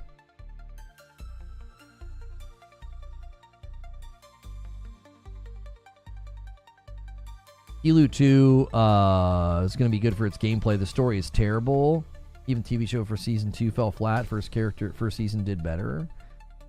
Yeah, I'm not going to debate the show with anybody because there's a lot of the guys that do the TV show review sites and stuff. They're so dishonest when it comes to some of those topics. They very much cherry pick stuff. I'm not interested in debating it. There's just too much bad faith surrounding all of that.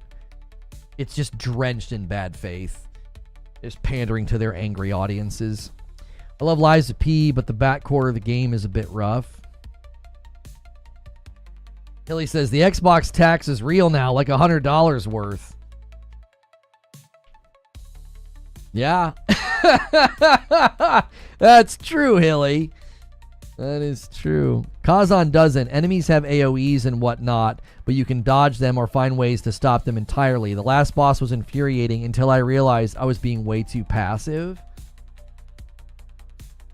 Okay. That's good to know.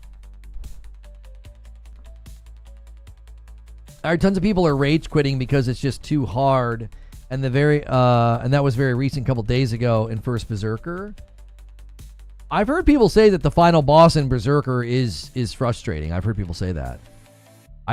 That should be how it is, right? Like, does anybody get to the end of Sekiro and say, yeah, Ishin's kind of a walk in the park? They're like, no, he'll break your spirit. Like, like Ishin will literally make you question your life. You're like, I don't know if I'm making the right decisions with my life. I've come all this way, and I think I have to quit. You know what I mean? Like he will literally take you there.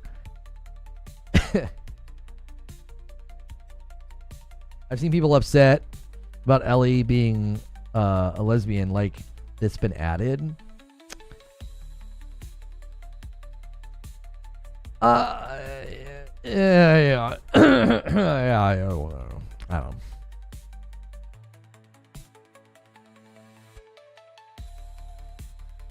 I had Sekiro on lock.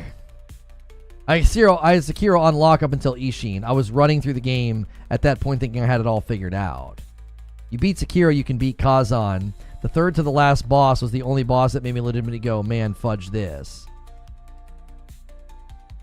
Lono's going to absolutely hate some of the later bosses in Kazan. Even on easy, I was totally going to play Kazan on easy. Like, no shame, no trying to hide it. Like, I was just going to play it on easy. I know the bosses are still the bosses. Like, all they actually do is give you...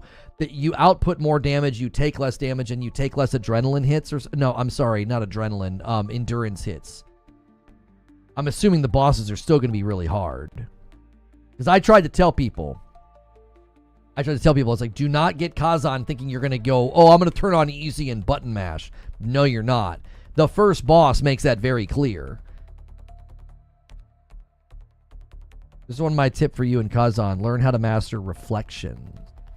The thing that I've noticed about Kazan is the people that talk about First Berserker are always saying, this boss made me want to pull my hair out, and then I changed this. It changed it. Like, I think what they're doing is they're signaling to me it's a problem-solving game. Like, the game presents you with a problem. And it's like, you've got to solve this problem. You can't just come in here and be like, well, no, I've got my kid. I'm good. I'm good. I'm just gonna play with my kid. They're like, no. We're going to present you with a problem. This boss is going to do X, Y, Z. You got to figure it out. And when you figure it out, all is well.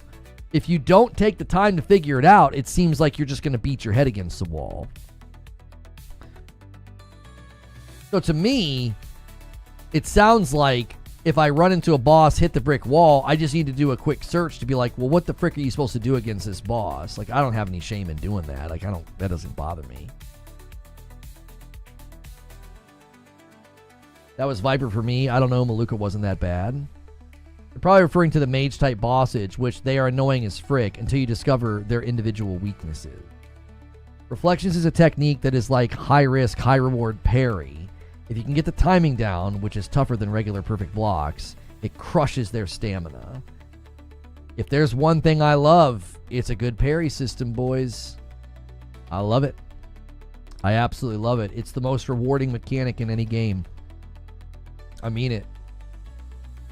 It's just so rewarding. The fact that it's in Doom, the fact that it's in Expedition 33, the fact that it plays a huge role in First Berserker, I'm like, this is the best. This is the best time to be a fan of parries. You know what I mean? It killed the show. It was doing fine on Season 1. Yeah, again, I think everybody talks about that show in really disingenuous ways. I think it's just drenched in bad faith. It's just drenched in bad faith. You know what I mean? I just think that everybody is like claiming things and presuming things. Like, I watched a video this morning and the guy just presumed that the first game was a failure, and that's false. It wasn't a failure. It did incredibly well commercially, and it won Game of the Year. And they'll overlook all that, and they'll pander to their angry audience. And they'll presume, no, it failed, flopped. Like, sure. Yeah, 10 million in sales in a Game of the Year award is a failure. Okay, I'm glad to have your commentary on the gaming community. It's clear you don't know what you're talking about. Like imagine any other game selling 10 million copies and winning Game of the Year and trying to argue that it was a failure. No, the second game, Jack. They presume that the second game was a failure because it did something that they didn't agree with. It's like, all these guys that make content about The Last of Us, a lot of the times, they're so dishonest, they're so disingenuous. They presume their own perspective is fact. It's like, they were angry, they didn't like it, they didn't play it, so they claim that the story is stupid and juvenile and dumb and that the game sucks and that it flopped. And I'm like,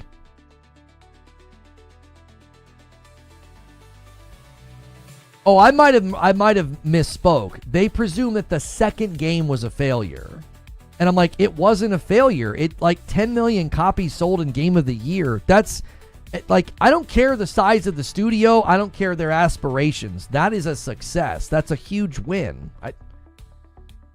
If it would have sold like a couple million copies and didn't get any acclaim, then you could be like, yeah, they went off the rails and made everybody angry. It's like, no, they made you angry and they made Twitter angry and everybody else played it and it got great scores. Like, I don't know what to tell you. Compared the sales of the second game to the first. Yeah, you can compare the game sales of the first to the second, but the problem is you're comparing a game that was released multiple times over multiple gens, and that's completely, again, it's disingenuous. It's completely disingenuous. It's not a fair comparison. You could probably do the same thing with Horizon Zero Dawn to Forbidden West. Horizon Zero Dawn has been released in multiple ways and probably has more lifetime sales than the second game. It's a stupid argument. It's incredibly stupid. That would be like comparing the sales of like Skyrim to like a Fallout or something. It was like, well, yeah, Skyrim's been released like 18 times over, and it was considered a masterpiece by many.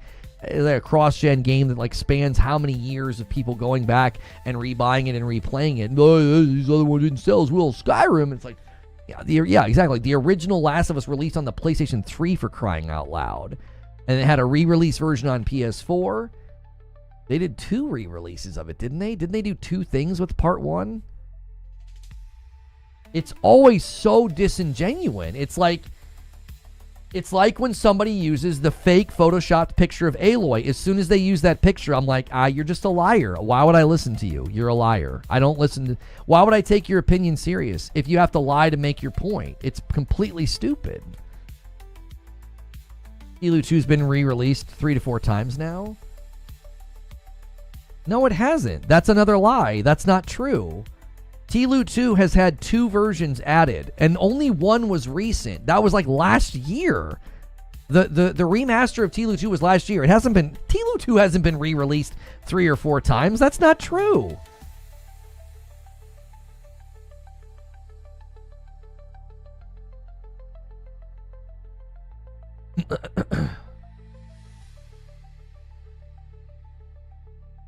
Hang on, did I miss something? Oh, Googly with the super chat. It isn't a bad game, but would be more satisfying if... No, I don't agree with you. T-Lu 1 has had the most releases and versions and stuff because it crosses from PS3 to PS4 to PS5. T-Lu 2 has 3 total releases because of the collection that just released. Yeah, so 3. So up until recently, it only had the 2. It's only had the 2. You're thinking of T-Lu 1. T-Lu 1 is the one that has like multiple versions that spans multiple generations. To be like, T-Lu 1 sold more than T-Lu 2. No, Sherlock. It's been released a ton of times. It's been out for far longer. Of course it sold more. It's a dumb argument. It's such a dumb argument. It's so disingenuous. A game that sold 10 million copies and won Game of the Year, calling that a failure is so brain dead stupid. It's so dumb. It's perpetuated by people that will never truly talk about the merits of the game, the dynamic combat system. They'll never truly talk about the story or the pacing or any of that. It's, oh, Abby killed Joel. Like, okay. They have a fundamental misunderstanding of the story. They have a fundamental misunderstanding of like everything that transpires. And I'm somebody who went into the game very skeptical. I didn't agree with their story choice with Joel. I didn't like it. I went in and I played it. I hated when they made me play as Abby. And when I rolled credits, I said, it's a dadgum masterpiece. It's a great game. I was ready to roll credits and be like, no, I don't change my mind. And I had a heavy bias. Chat will tell you, I had a heavy bias going into T-Lu 2 because I thought Tsushima should have won Game of the Year. Tsushima is one of my all-time favorite games. And I went in with a heavy bias against T-Lu 2. And I rolled credits and I said, that's a dadgum masterpiece. It's a dadgum masterpiece. From a game design perspective, from the voice acting to the writing to the dynamic emergent combat, like, oh, Fantastic Four is not doing reshoots. They're doing additional photography. I was gonna say, like, oh my gosh.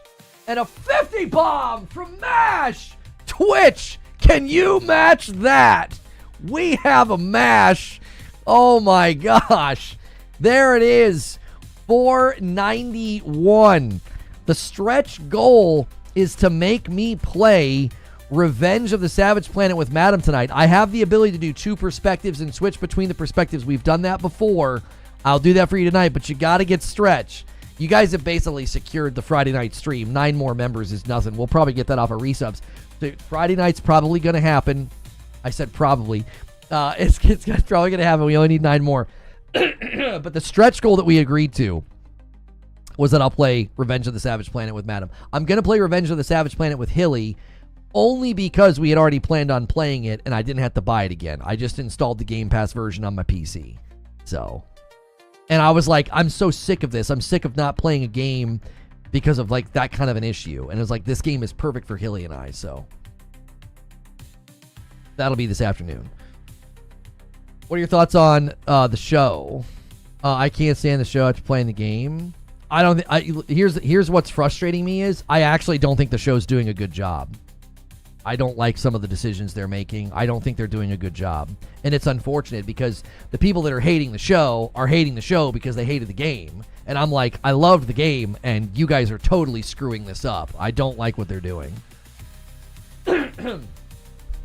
I don't like what they're doing. I think they should have recast Bella. I think what they're doing with her relationship with Dina is stupid and not how it played out in the game at all. I think they're cheapening so much of it. I'm very disappointed. I begrudgingly watched this week's episode. I was like, all right, fine, let's just watch it. And I was like, okay. B41 renews for 35 months. B renews for 21 months. There it is. Thank you, boys. Very, very much. I hate it. I hate how conflicted I feel. I love the game. I can't stand the way people talk about the game and misrepresent it all of the time. And I'm watching the show, and I'm like, you guys are not doing a good job. This is stupid. It was a terrible decision. If you're gonna do that with Joel right away, buddy, you better have banger episodes to follow. And they don't. It's been very weak ever since. It's been extremely weak ever since. I've been very disappointed, and I don't like what they're doing. Dina's great. She's a great actor, but the way they're portraying their relationship is stupid. It's not how it is in the game at all. They've ruined it. I don't like it. I'm like, I don't care now what happens. It just feels really cheap. And Alex gifts 2 members over here on Twitch and gets us to $4.95. There it is. And then he's going to give 5 more and land the plane on 500. And Chalice DJ says, I've been on a gifted membership for a year. I blame MASH. Upgrade. Get off of it. You guys, listen, if you're trying to get off of a gifted, disable receiving gifteds on my channel. Just turn it off, and then you can buy your own. I disagree. Last episode was the best I've seen so far. No. Nope. They've changed their relationship into this thing, this moment of passion, and I couldn't stand it. I was like, that's not what this was like in the game. It's not. It's like this. Oh, and then like it's like the cliche story trope of like, this is so intense, kiss, and it's like, get out of here with this crap. That's so cliche. It's cliche. The game is the game, and the way that they tell a story in the game is so much better than kiss. Like, come on. Every movie, every show in existence has done that scene. Eugene agrees. They've kind of butchered their relationship because they've changed the opening. That's what I'm saying. From the beginning in the game, you know that there's something going on, and it's cool. And then in this, it's like she's teasing her, and she's, oh, you were just high, and blah, blah, blah. And now we have a cliche scene where, like, there's, like, this real intense moment, and then they kiss. I'm like, that's in every movie, TV show, book ever written. It's such a stereotype and a cliche. It's like, oh, so that's why. Oh. Not a fan. Yeah, now Kith. That's right. And Roger, T-Lu Choose a Master Please show is not. First season was fantastic. That's Agents of Chaos. There it is. There it is. You guys have secured it. Let me see if I can get something for it. Let me see if I can get a 30 FPS PNG. Is this it? Yeah, this'll work. This'll work.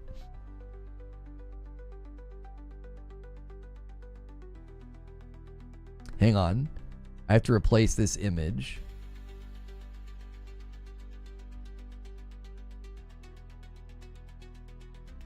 Okay. There it is. That's your stretch goal. You're going to make me play a 30 FPS game tonight.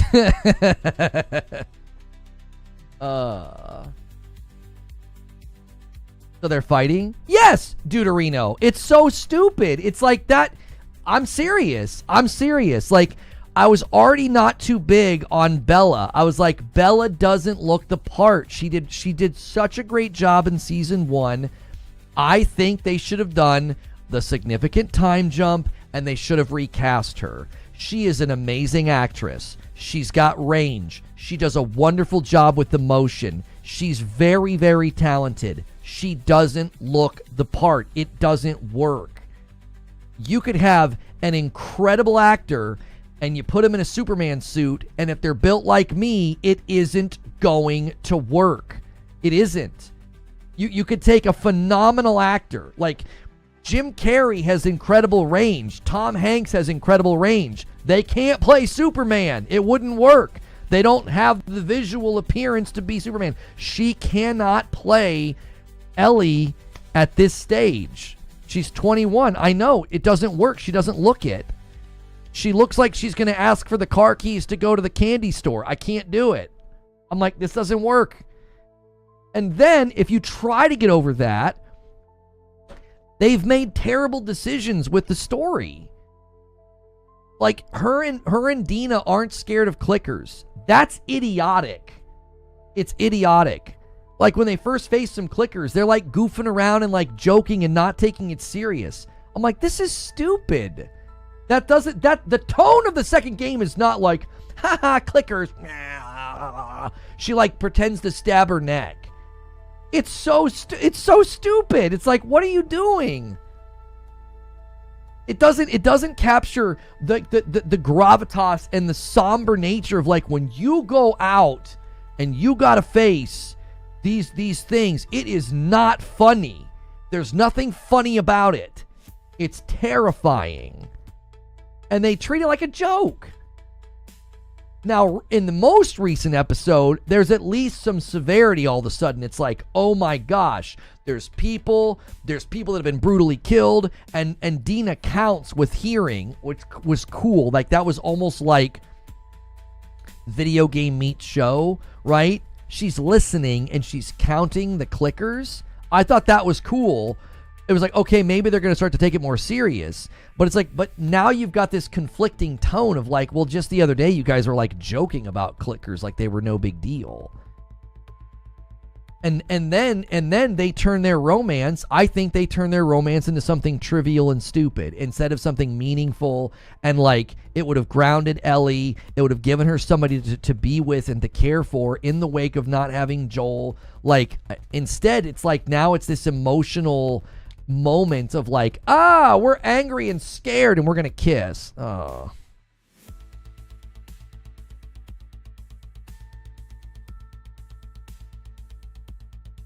When she counted, her hand was steady until 2, and then her hand started shaking.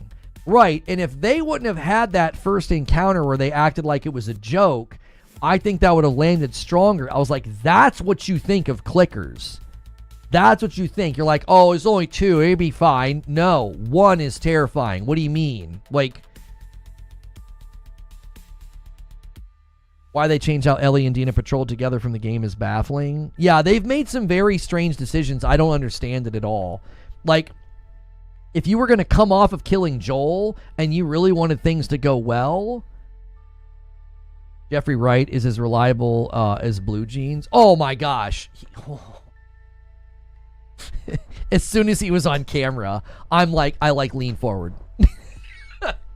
I love him. As soon as Jeffrey Wright is on camera, you just hear his voice, and you're like, oh, okay, time to pay attention. Oh, magnificent. Magnificent. He's gonna gobble up any scene he's in. He is so dadgum good. He's enigmatic? That would mean he's puzzling. Do you mean he's like, I think there's a different word you're trying to use. I know what you're trying to communicate, but I don't think he's enigmatic. That would mean he's like confusing, puzzling, like hard to figure out. I think he's like, it's not magnanimous. It's he has just presence and like depth and gravitas in the most calm scenes. Sorry, someone help. I know what you're trying to say, but I don't think that's the right word. I know what you mean. Like, you said it, and I knew exactly what you were referring to. I'm like, oh, no, yeah, he has, like, an aura. He's got presence, gravitas. Like, he could be talking about making a sandwich, and you're like, you're paying attention very closely because you're like, if I screw this up, he's going to be upset with me, and I don't want that. He seems dangerous without needing to say anything. He just seems dangerous. Like, if you upset him, you're going to be in trouble. Like, and I mean big trouble. Not like, oh, no, he's mad, but like, yeah, he might kill me, like, if I make his sandwich wrong.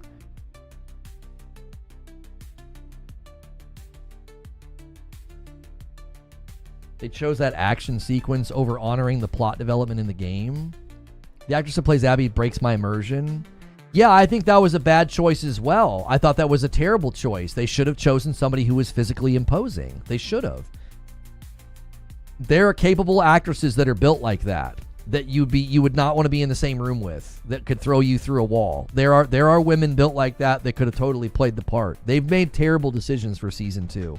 And the thing that I hate about it is it's going to make all the haters right. All the haters are going to get to say, yep, see, viewership sucked and season 2 was bad. And it's like, yeah, season 2 of Fallout's done. That's exciting. That's exciting because season 1 was so good. What, you want another autograph? Oh, that was the best. Oh, that was such a good part. Goggins is the freaking man. He's the dadgum man. He walks in and asks that man if he wants another autograph. Woo-wee. What a scene, dude. Man. Excellent. Such excellent work. I kind of wish Michael Emerson was in it more. Benjamin Linus from Lost. I wish he would have been in it more.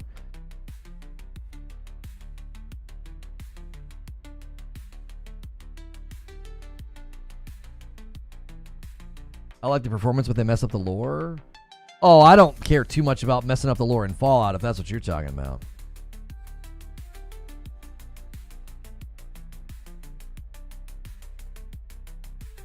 Okie dokie always gets me now. Isn't she like the cutest thing ever? Oh my gosh. She's like the most adorable thing. It's like, it's too much. It's like when, you know what I'm saying? It's like when someone's so cute, you're like, can you stop it? Like, just stop. Jiminy Christmas, stop it. Stop being so adorable. It's annoying. It's just annoying. And it's so Fallout though. Oh my gosh, can we talk about how perfectly casted she is? That's so Fallout. To have like this sense of disconnectedness from how everything is terrible, right? But then they have all like the smiling signs and all of the forced happiness. Yes, her antithesis to the world around here. She is perfectly cast. She embodies Fallout. Like, I love it. I love every minute of it. Like, she's just in the middle of these terrible situations and she's just adorable. Like, those eyes, her face, like, it's whoever made that choice is brilliant. Like, they were like, no. They saw, they're like, this is perfect. This is good. Putting her in this environment is going to be, you know, her okie dokie and like, you know, the whole thing with the marriage. I was like, oh, she's nailing it. She's absolutely nailing like the vibe and the feel of Fallout. I loved it. Now, I'm mainly looking at like Fallout 4. I don't know if Fallout 1 through 3 has that vibe, but Fallout 4 very much has like that. There's this weird cheerfulness in like the posters and the robot that you interact with. Like, there's this weird cheerful undercurrent in this terrible place. We made the goal. We did make the goal. The stretch is to make me play a 30 FPS game tonight, MASH. Nice, we made the goal. MASH, you put us on the dadgum doorstep with the 50 bomb. Yeah, the scores of the Last of Us episodes are looking pretty bad. Like, the most recent episode got a 6.7. Like, it just, people aren't liking it. 4 is the most like that. That's the one that I engaged with the most. Yeah, I loved Fallout 4. I did. I played like 111 hours or something like that. 3 and New Vegas are less like that. Yeah, I think they're just more apocalyptic. They don't create the juxtaposition as much. 4 really drives home the juxtaposition. Speaking of women built like Abby, the actress for Lucia, I told you, man. Just a baddie. Head to toe baddie. Good night. Hey, Cream Pie Samurai resubscribes on Twitch, and that counts toward the goal. Stretch goals are hard to hit for a reason, because I really don't want to play. I don't want to play Revenge of the Savage Planet with Madam, because we'll have to play it on the PlayStations, and it's 30 FPS. I will be playing with Hilly on PC, because I didn't have to buy it again. It was free, because it's on game. Well, free. I already pay for Game Pass, so I was just able to download it. It'll be short and not so sweet. No, we played it on the couch, Cat. I'll be honest with you.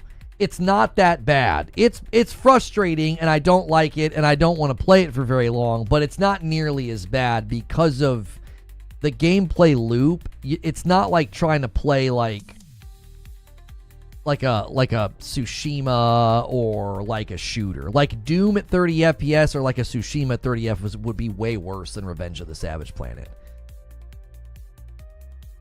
What time am I streaming tonight in the UK? Oh, okay, so Friday night streams are for members only. YouTube, you got to be a member. Twitch, eventually you'll need to be a sub. For now, you get it for free on Twitch until I can turn that feature on. It's in 8 hours. So right now it's like noon my time. At 8 p.m. Eastern, it's usually around 8:30, but we get the stream set up and ready to go around 8. So 8 hours from now, wherever you are in the world. Gearbox Main Theater show is today. We kick off PAX. Tune in at 1 p.m. for a deeper look into last week's Borderlands State of Play. Yeah, I'm not going to co-stream something like that because that could be nothing. They could literally just rewatch the footage over and over again and just talk. I don't think that's worth co-streaming. I appreciate you putting on my radar, but that's a huge risk, Lone Wolf. They tend to go to events like that and not show anything new.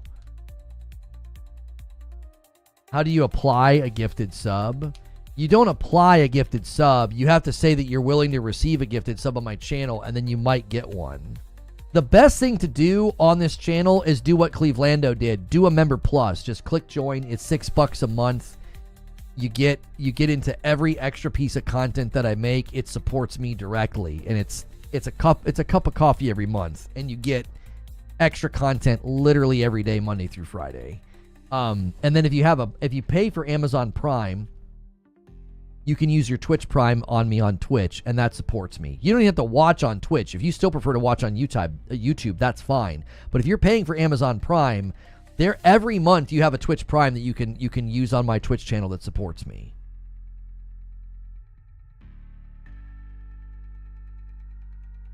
I will not be playing Doom on Nightmare mode. No, I'll play Doom on normal. I am not a guy that turns difficulty up in a game. If anything, I've been trending towards turning difficulty down. I'm just casual dad. I'm like, I don't have anything to prove to any of these young bloods out here that, no hit Elden Ring or, play a game on brutal hard. You'll gain a lot from joining Reforge Gaming, says Behemoth. We're here for 4 years and it's amazing. Well, I appreciate that, Behemoth. Thank you. And Twitch alerts are turned on, so when you gift, sub, tip, cheer, any of that, it'll hit the alerts. And we are adding Twitch to the goal now every week. Get good? Yeah, you get to a point where, you just don't care about getting good. You're just like, yeah, I don't care about that. I care about having fun. You know what I mean? Nightmare mode's crazy.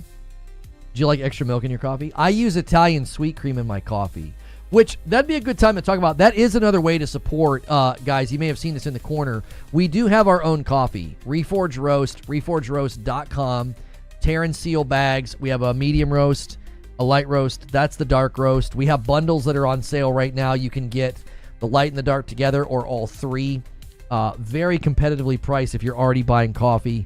If you're already a coffee drinker, you can try ours. If you've never tried coffee that has low acidity or balanced acidity, you should try it. It makes it very drinkable, very smooth, no bitterness. It's also easier on your stomach. So there have been people that have said they can't drink coffee, and then they try mine and they can. It doesn't bother them. I'm about to destroy my Xbox controller. The platform jumping in Expedition 33 is beyond BS. I had somebody in here earlier that said, was it Deuterino that said the platforming can be kind of bad at times? Real life is enough difficulty. Yeah. You know what I'm saying? Yeah, it's When you get older, getting good is not a priority, says Kat. Just making it to the end of the day is a gold achievement. That's right. If I can make it through the day without my back hurting or, you know, stubbing my toe, that's a victory. That's a good day. And so the last thing I'm going to do is turn up the difficulty in a video game.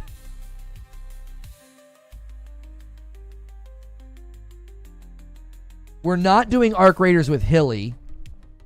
I am going to let automatic ads run on Twitch in about 30 seconds, and then I'll delay it again. Once every hour, not Twitch, YouTube. I've been letting YouTube do that on the hour just to see if they're a little bit more gracious to us when we're live. When I turn it off entirely, we get obliterated. Like, it's bad.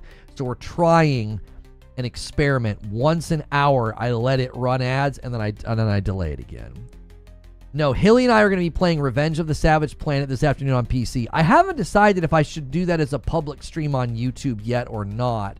Gameplay tends to do very well for us on YouTube. So, Doom bad? No, the Doom scores are very solid. It's getting like an 85 across the board, OpenCritic, Metacritic. The things that people are being critical of, I think I'm going to end up loving Doom. They're saying that, like, the story's kind of boring or not that great. And I'm like, I don't think I've ever played Doom for the story. You know what I'm saying? Like, it sounds great. It sounds amazing. What people are praising and enjoying, it sounds really good to me. It sounds like I'm going to have a great time. So,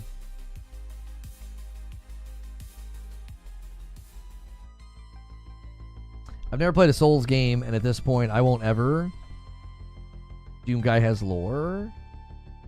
It's very basic lore, yes. There's not a lot of depth to it. That's why I didn't expect to get... I did not expect there to be, like, some deep, thoughtful story in Doom. You know what I mean? I don't know. But for Doom the Dark Ages, they could have made a story? I'm going to give up on this level. I can't make the last jump. It's not possible. Mash, why don't you YouTube it and see if you're missing something? It sounds like you're missing something. There's got to be something. I've been there. I was trying to do something the other day in a game, and I just couldn't figure it out. And it was like, oh, you're supposed to do this instead. There it is. Googly makes it rain confetti. Imagine playing Doom for its story. Right?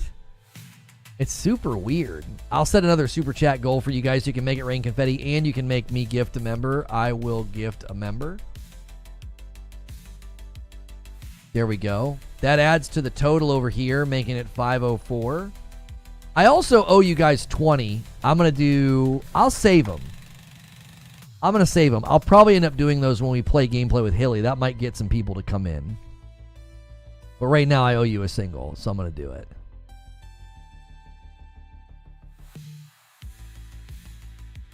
I'm going to be a father. Oh. I know you're kind of late to the party. Incredible, but I enjoy the story in Doom, but I'm not playing it only for that. If you're not playing it for the dragon, there are people that didn't like the dragon in the mech sections, Sven. There are people that are split on that. That was one opinion. It was kind of split. There are people that liked it.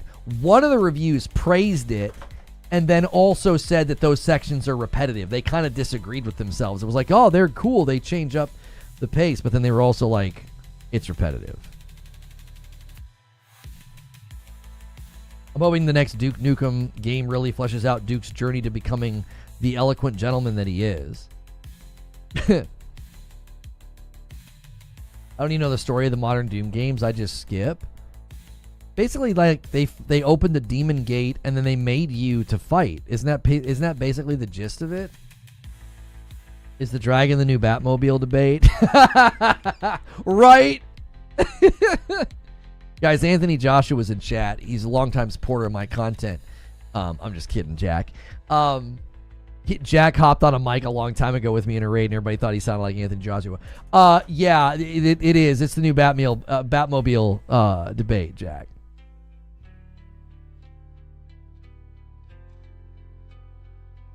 Better story, Doom the Dark Ages or T-Loo Season 2?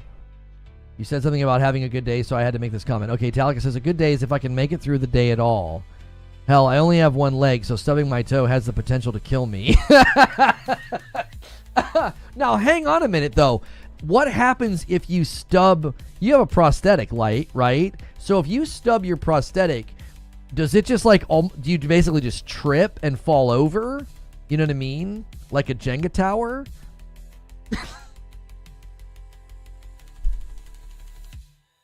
I'm sorry. The Jenga tower was... that was out of line. Right? That was out of line. I'll admit that. But I'm just curious. You don't have a prosthetic. Oh, so yeah, if you stub your one and only foot, then yeah, that's diabolical, Tally. That's a bad day for you. I mean, you only have one. So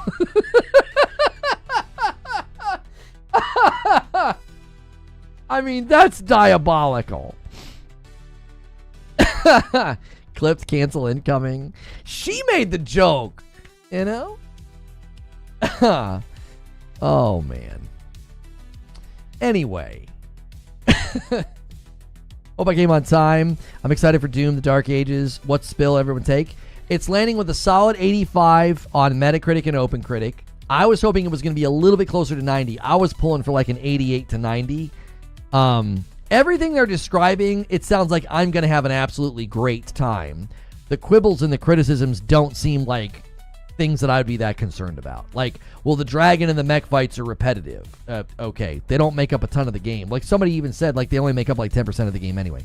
And, like, people are saying, like, the story's not that great. I'm like, I don't think I was playing this game for the story. What's the last 30 FPS game that you played? I mean, I played Starfield on my Xbox for a little bit, and then the one that I actually played a decent amount but then stopped was Tears of the Kingdom. The last 30 FPS game that I played to completion and rolled credits on would be Breath of the Wild. Yeah. Hellblade 2 I played on PC, so it wasn't 30 FPS. Yeah. I mean, I guess we could say, well, that was 30 FPS game on console and you played it and you rolled credits. That's true. And I am going to be playing a 30 FPS console game. People are like, you're going back on your word. I mean, I bought it on my PlayStation. I'm kind of ticked, and I'm installing it because I've already got Game Pass. So I'm going to try to extract some value out of the dadgum game. That's what this stretch goal is for. If you guys get us to the stretch goal, I have to play it tonight with Madam, which I think would be hilarious. Because I would obviously be miserable, and Madam would obviously be making fun of me, but... You guys are going to have to really scramble. You have about an hour and a half. You have about an hour and a half to hit that. And Twitch and YouTube can contribute. Twitch, I turned on your alerts. So, cheers, tips, subs, gifted subs, all hit the... Oh, wait, we just got one. That's the first time we've seen that one. So, hang on one second. It came from Mr. Oxsmall. Back to YouTube. This man out here calling people Jenga towers 5 years down the drain. Thank you so much. Oh, that's funny. Click here to start the diary entry. What the heck?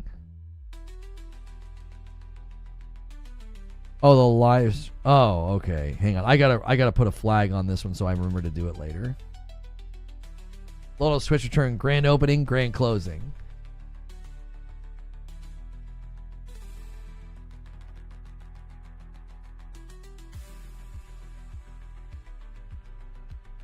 How is it 30 FPS, but you can speed it up as an option? Wait, what are you talking about? What game are you referring to, Emissary? My roommate slipped his prosthetic, went into his leg, had to go to the hospital. Huh? Yo, what's good, Feed? I see you in the chat.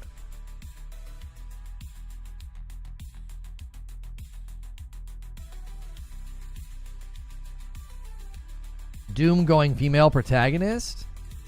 Huh? What's happening in chat? What are you guys talking about? There's... What? People just saying random things all of a sudden.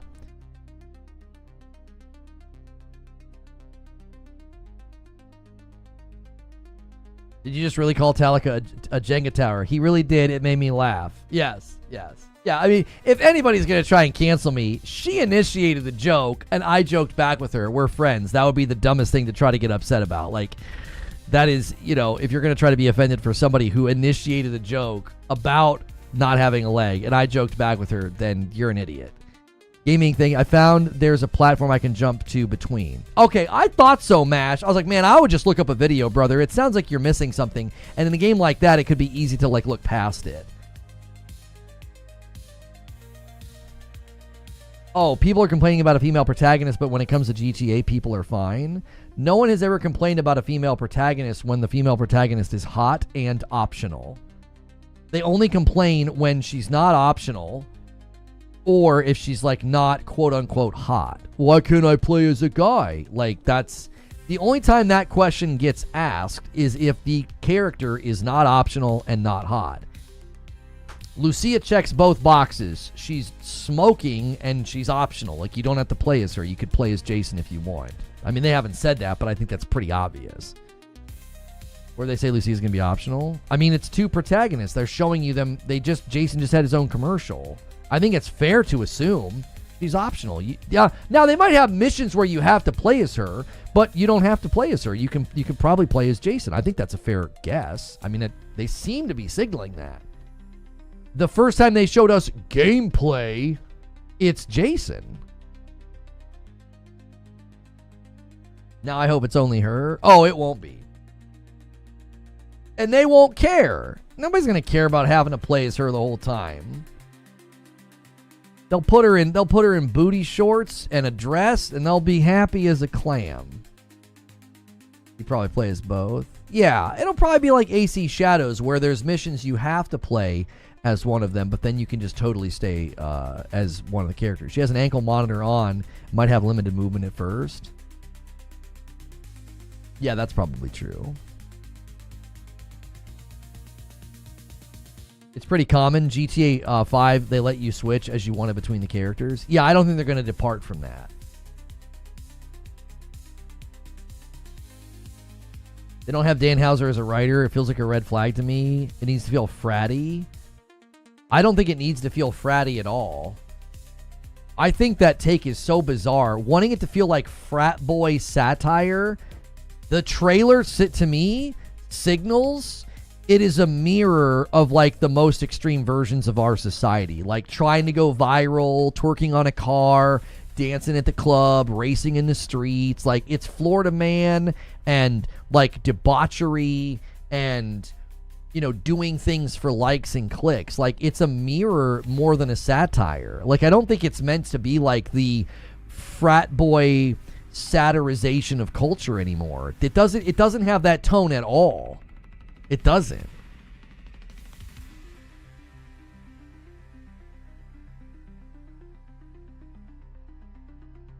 I think people are worried about something that they clearly are not setting out to do. But if it doesn't have the satire and the frat boy feel, I don't feel like we've seen a single trailer yet that communicates it's a sanitized Grand Theft Auto. It's not sanitized at all. It's almost uncomfortable watching the trailer. I'm okay. It's that on the line, over the line at times. Rolling around in the bed, he's touching her, her shirt's off, people are dancing, crotches are viewable, butts are viewable. It's not sanitized at all. Anybody who's worried they're sanitizing the game or going woke or something, you are dreaming. Jamal with 19 months of members. Anything that you're looking forward to this year aside from Doom, Death Stranding 2, and Yote? Good question. And he just set up a 20 bomb dunker from 505 to 525. I'll owe you guys 5 more members. Let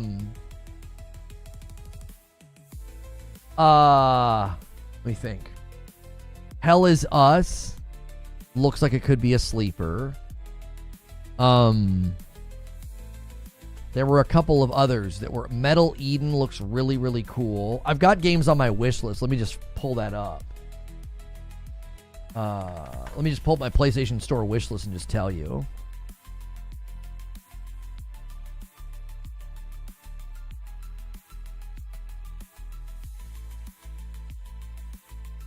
Yeah, 512 design. I always have such a hard time reading your comments. It's like half your keys don't work. I don't know what to say, man. Their sentences just don't make sense, dude.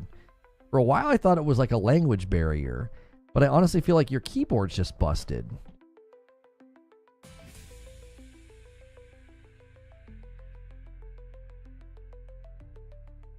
Kingdom Maker? No. Okay, so RoboQuest on PS5 I'm looking forward to. That's the 27th of this month. That's been on Game Pass for a while. It looks great. Shadow Labyrinth from Konami looks great. That's July. That's the Pac-Man platformer. That one looks really good. Eternal Life of Goldman. Linked Banner of the Spark. I don't think Turok is this year. I think it's just been announced. What else do we have this year? Blades of Fire is very, very close. I'm trying to get a review code to that. We've been emailing back and forth. I think they're just doing Steam codes for day of. But yeah, Blades of Fire looks good. It's very soon. Metal Eden, as I already said. Hell is Us, as I already said. Is Tides of Annihilation this year? I don't know if it's this year or not. Lost Soul Aside, I think looks good. Borderlands 4 looks good. Is Darwin's Paradox this year? I can't remember. Yeah.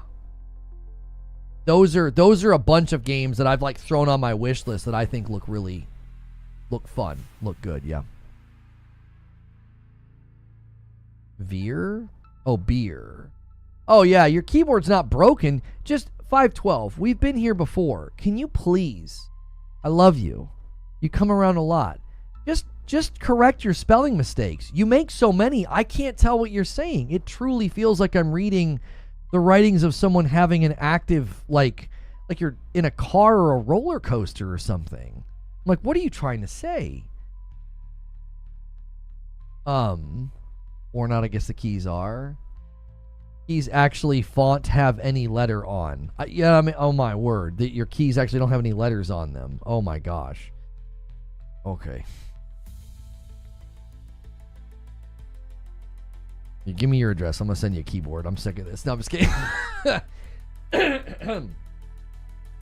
Oh, my word. Get this man a keyboard. Like, I mean, like, I'm just going to read some of his comments verbatim, and I want you guys to experience the pain that I go through, okay? Okay? Will Luka offer than 21 in second game. That's a sentence that he typed. Will Luka offer than 21 in second game. Your guess is as good as mine. Right? You play Jason, break her out prison. Okay, got that. She leave prison and he's ex-cop. Okay. Okay, those aren't terrible. I'm down for that Satori though. I think that's I'm down for the story though. Yewavit. I don't know what that is. Yewavit. I feel like we're playing Mad Gab. Yewavit. Okay. You can tell went back frauding Boed. Oh, they went back to the drawing board. He literally is a living game of Mad Gab. That's what it is. He's a living game of Mad Gab. You can tell went back to frauding Boed. They went back to the drawing board. Veer was there for a reason. He was trying to say beer. Place the booty lasses in gun store. Do you work for the CIA? Are you communicating in code to somebody that's in chat? Put the booty lasses in gun store. Like, dear Lord.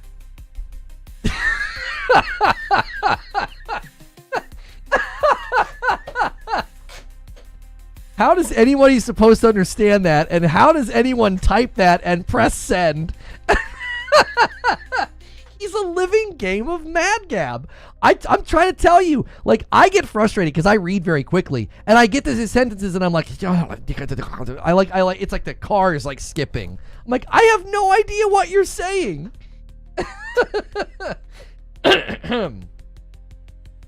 New goal: we hit and we play Mad Gab with his sentences tonight. Yeah, put the booty lasses in gun store. What does that mean?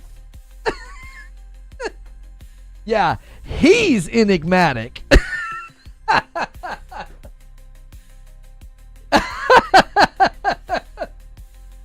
That's when you're supposed to use enigmatic.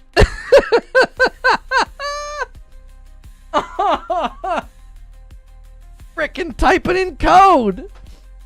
And it's not the first day. He does it all of the time. Try to read this. No glasses needed. Try to read this, buddy. No glasses needed. Thank you, Mash. How far back can you pull up his chat history? Because he's done it for years. I mean, I'd have to do it on YouTube, and YouTube's really bad at it. Like, YouTube sometimes just won't load older streams. I can only see, like, that day's comments. Here, yeah, I'll just read some more. Here we go. Let show run, otherwise get frustrated. Welleth, Piopial, sit back. Red Dead has no Vicellis.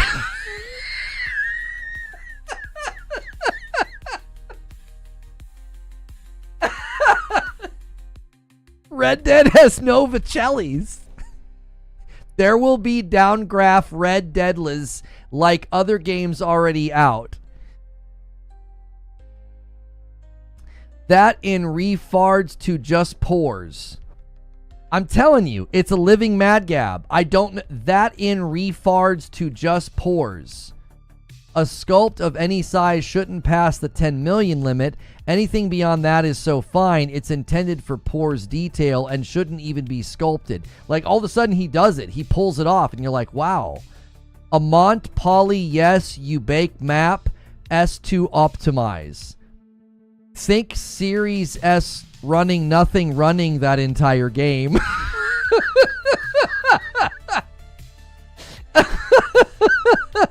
These are gems. These are gems. Oh, man. Try and work out how sweat was created yesterday.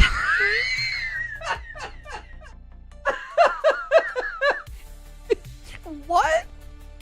Try and work out how sweat was created yesterday.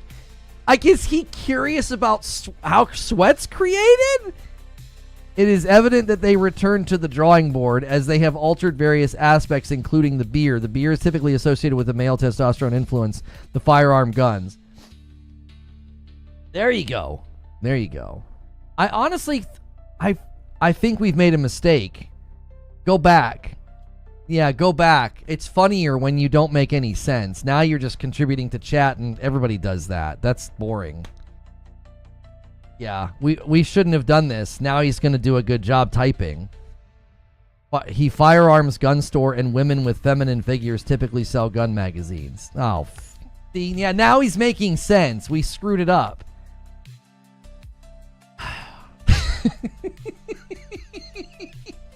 Red Dead Redemption has no Vicellis.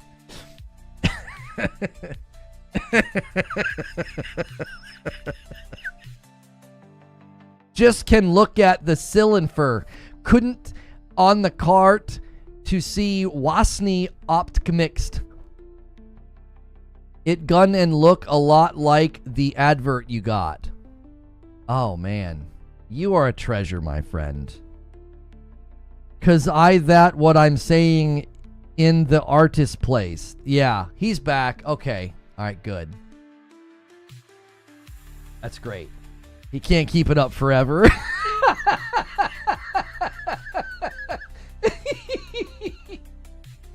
He can't keep it up for forever. He'll go back. He'll revert. Oh, gosh. Everyone, you're a treasure. You are a treasure, my friend. That was really fun. Oh, my. Oh, golly. Oh, that was funny. That was a good laugh. I love laughing like that, man. That's the best. Whew. Man, bro's typing on the Will Ferrell tiny SNL phone. I know. Oh, my word. Ooh-wee, woo. That's funny. Oh.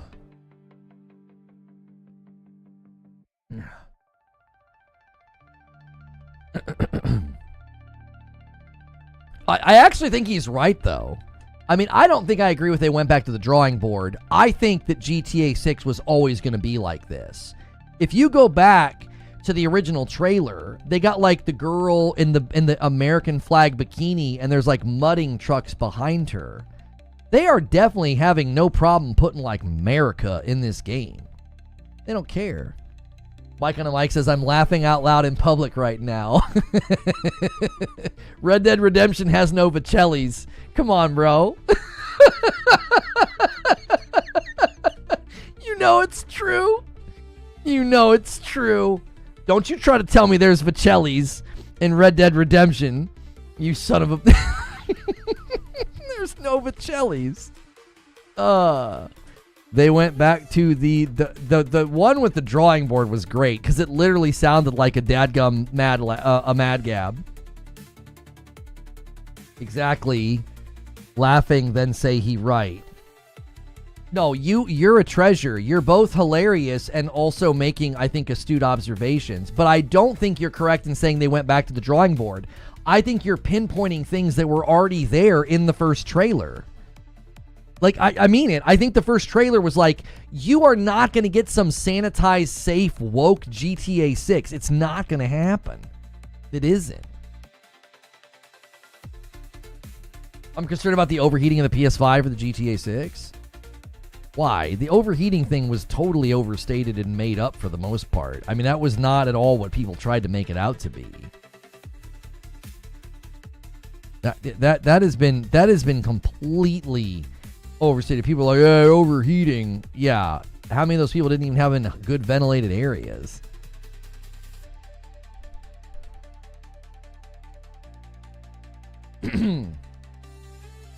Vicelli is a brand name for handcrafted solid stake or take wooden toys, specifically cars, trucks, and buses. This is me. I can't breathe.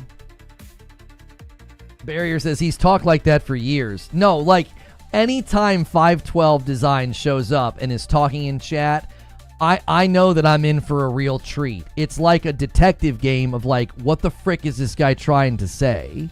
It's been like this for years, and I finally figured it out. Like reading his sentences out loud, that's where the true genius lies. Like if I try to read it up here and figure it out, there's nothing funny about it. I just get frustrated. But if you read it out loud, he's a walking mad gab. It is so funny. It's so funny. It's pronounced teak. Solid teak wooden toys. I don't know what that is. I play the Alters demo. I tried playing the Alters demo and I got an overheat warning.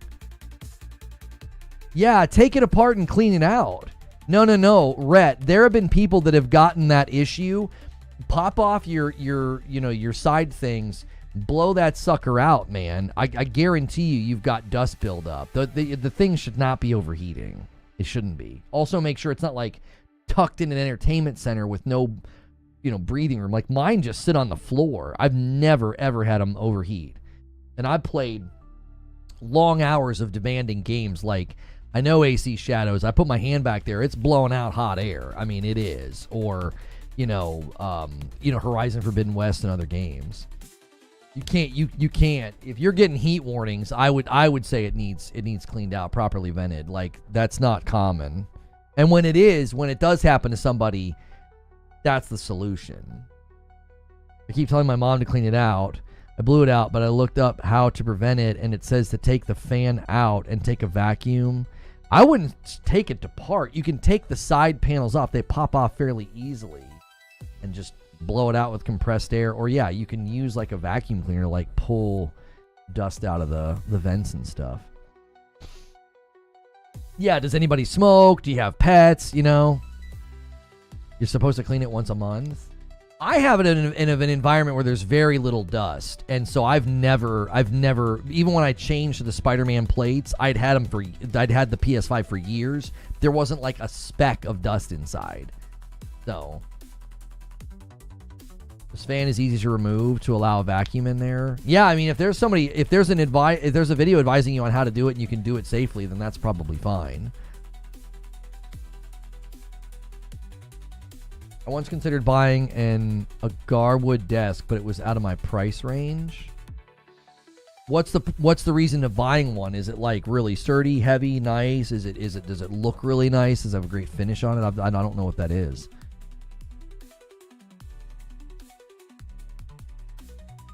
The PS5 has a dust hole. Remove the sides and place the vac on the dust hole. Easy work. There you go.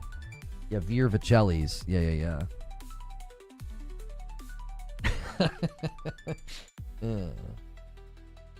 I didn't know out of price range was in Mash's vocabulary. Hey. He's very generous and he's very kind, but he probably has his limits. Like, for real, there's been multiple weeks where we've sat like this and Mash doesn't just on his own hit the goal, and I actually appreciate that he doesn't do that. That's not a trend we want to continue. Like, this is something that we all join in to work on together. Whether you're upgrading to Member Plus, maybe you decide to gift. Twitch, same deal. You can use your primes, renew, gift. It's a joint effort. And I'm glad that because that's just not a trend we want to have. We're like, oh, we're not going to hit the goal, and then he does it. No, we don't. I don't like that. I'm willing to assist where I can. Yeah, Alex has been crazy. Behemoth's been crazy. Wired Rope's been crazy. D-Tom. There's been some of you guys that have gone nuts over Siege Master's gone kind of crazy over on Twitch. Some of you guys have just completely, Cardoc Ren and others have like pivoted their big support drops to the Twitch channel, and I appreciate it. That's why we've decided that this total should be both. It should be both platforms. Yeah, right there. See? CB52 just use their Prime on Twitch. That's a really, really easy way to help with the goal. I know a ton of you are probably paying for Amazon Prime. Like, that is literally doesn't cost you anything. You just come over to Twitch, link it to Amazon, and drop your Prime on the channel. Like, if you're already paying for Amazon Prime, like, that's an easy one every month that adds to the total. Yeah, DK Bager with the singles, Stone Spire with the singles. The guys that come in and nudge the line, it means a lot. It really does. Splataw hits 10 months in a Prime. I'm not sure how, but 10 months is impressive. It's giving you credit for any time you were subbed to me in the past. So, yeah, if you were ever subbed to me in the past on Twitch, you get credit for those months. Yeah.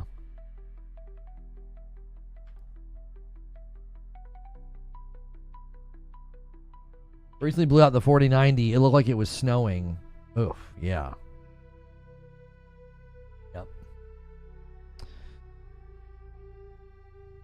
My favorite will always be Bezos bucks. Double dipping. Well, thank you for double dipping, B. Yeah, like you're literally letting like Amazon keep it every month if you don't use your Prime. It doesn't even have to be on me. Just use your Prime on somebody every month. 8 months from Purple Haze VIP. Yay or nay on the Doom game? It sounds great to me, Purple. It's got a solid 85 across the board. The things that people are griping about or complaining about, they don't sound like things that will bother me like at all. Like, oh, the story's not that great, or the mech and the dragon, they're repetitive and they don't do much with it, and it's only like 10% of the missions. The open world stuff, yeah, it all sounds great to me. I'm not concerned in the least. Halika says, I had mine overheat once, and it was because of the fan wires. They were getting pinched in the fan housing. I took it out, freed its position, and put it back. Oh, well, there you go. Yeah. I'm here for the Unga Bunga. That's what I'm saying, dude. Like, I'm just here to crunch up skulls in a grinder and shoot people with them. Like, that sounds awesome.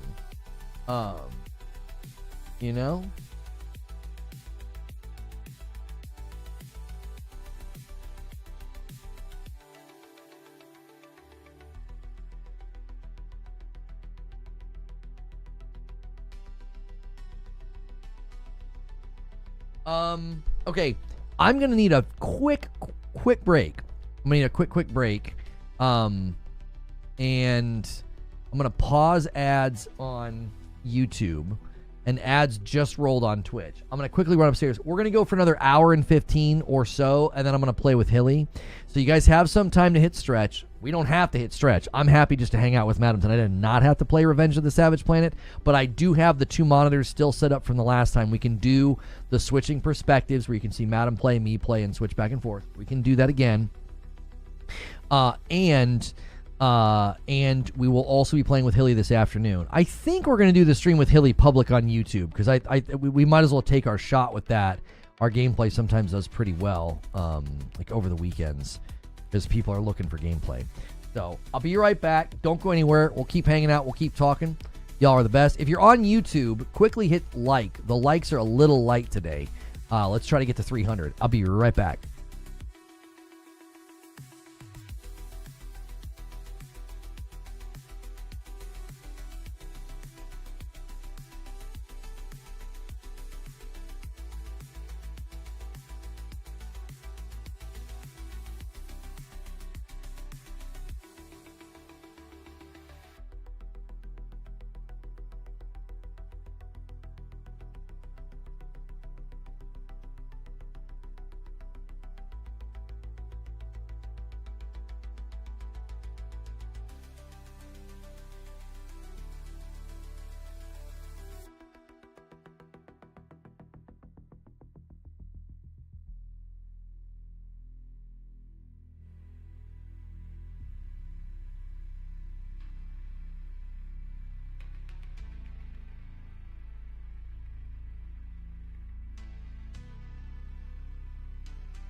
Oh, I'm back, chat. Oh yeah, don't forget to use the chair command. If you guys are in the market for a new chair, Andeseat sent me this chair. It's their new high back mesh ergonomic chair. They do racers. I'm not a fan of racers. So when they reached out, I said, I'd love to work with you, but I don't want a racer. I want your X-Air high back ergonomic. Now it is not cheap, but it is far better than the other one I was sitting in, the red one. This is more comfortable, it's softer, more adjustable. So I like it. Wire rope is just doing all the commands. Does it come in agar wood? No. It does not. Buy it nice or buy it twice. This is true. Yeah, wire rope's doing the soda command, the coffee command. Yeah, we do work with Sprecher. So if you ever go over there to Sprecher, use code LONO. It supports me. It gets you a little discount. Their soda is excellent. I guess they have some new flavors coming out. They sent me the syrup, the root beer syrup. We need to use Madam's Soda Stream to make our own. I want to see I want to see how good that is. You know, I want to almost compare it side by side with a can and see where we land on the flavor. So, because I do not like root beer, and even Sprecker's root beer I thought was excellent. My favorite is the orange cream. The orange cream is like cream soda. I'm sorry, it's like a creamsicle in a can. It's like dangerously good. Like a creamsicle. So good. Wilbur says, Lono's the first streamer that I'm willingly giving my money to. Well, that's very kind of you. It's interesting how many times I have people say that. They're like, you're the only person I sub to. You're the only person I do a member to. You're the only person I give money to or whatever. SodaStream can't match the level of carbonation in bottles and cans.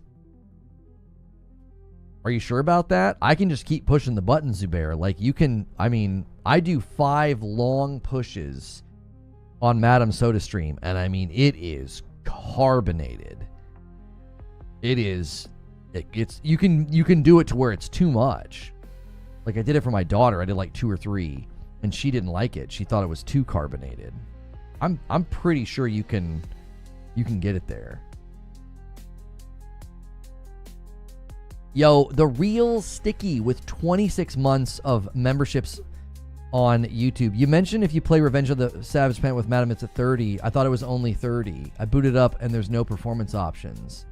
Yeah, it's 30. I'm going to play with Hilly on PC. On PC, you can go above 30 because they let you turn certain settings and things down.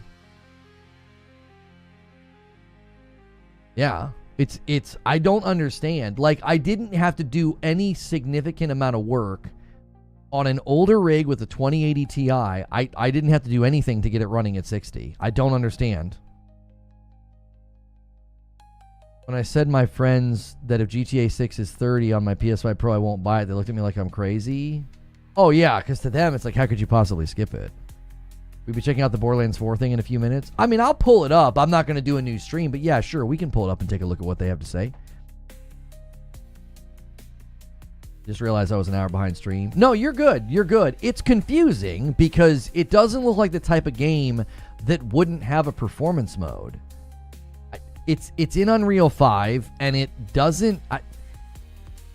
I don't know. I don't get it at all. PS5, the end of 30 means PS5 title. I'm not sure what you're saying, MTZ.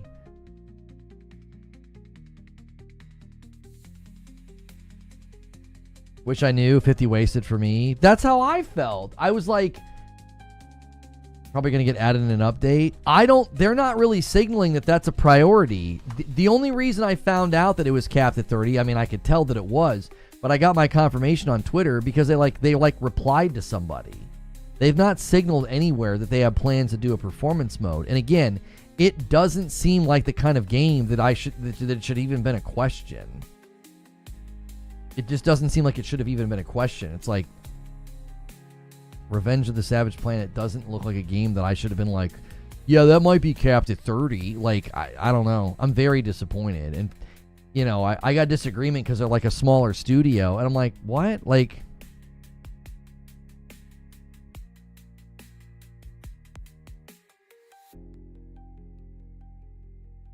Because they replied and said consoles are at here. I'm gonna delay ads on YouTube. It popped up again. Consoles are at 30 FPS. Correct. We hear the feedback and are looking at increasing in a future update. So what that sounds like to me is they don't have plans to do a performance mode. Like, they're looking into it. It's like if they would have come out and said, we have plans to do a performance mode later, I would have felt a lot better. But they're like, oh, we're looking into it, and it's like. All you have to do is offer a mode with the textures and the reflections and the lighting toned down. Like, I went in and turned everything to like high instead of epic, and my PC had no problem getting 60. It's extremely disappointing. And you can tell when you're playing on console that like the lighting and the reflections are absolutely maxed. Like, if you guys hit stretch and you make me play tonight with Madam, you'll see what I'm talking about. Everything feels cranked. Just, it's like, and it's too much. It's like, it's not even necessary. It's like, why'd you guys do this? It's not that kind of game. You're not Cyberpunk. You're not, you're not GTA 6. We don't need this level of lighting and reflection in a game like this. It feels completely out of character. So, like a tight spot right back here, and it's just tight enough that I can loosen it up by like rolling my neck, and it's bothering me. With the newest info on PS5 Pro update coming, the next iteration of PSSR, there'll be update 2 in 2026, and then I do not know or think there'll be an update 3 until the PS6 comes, says Detective Seeds. Okay.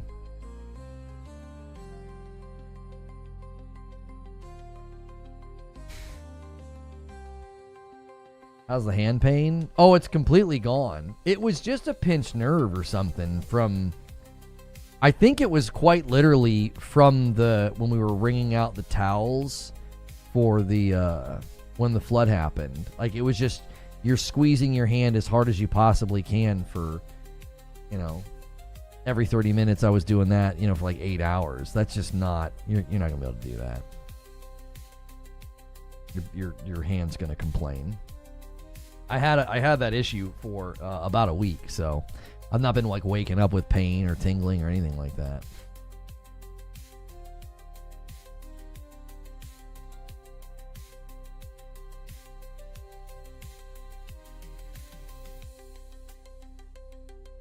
Anyone find this yet in Expedition 33? It's called, they're memeing, right? Excuse me. Yeah, 42069. I swear I parried that. 42069, level 33. Increases parry and dodge window, so you don't suck as much. Get good. That's a good tweet.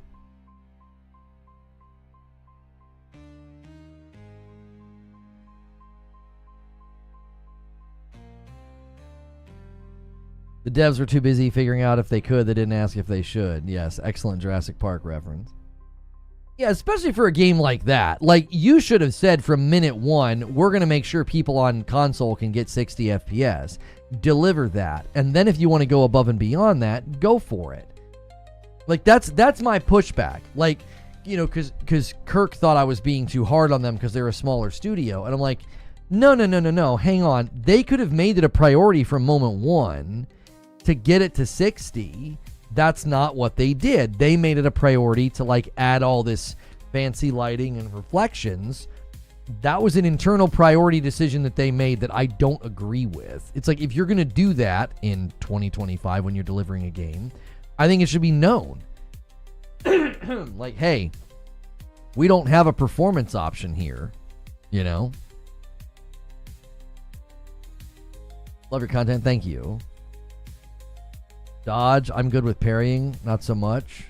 Oh yeah, there are people that just dodge instead of parry. I love the parrying. Doom the Dark Ages release times. Early access is May the 12th at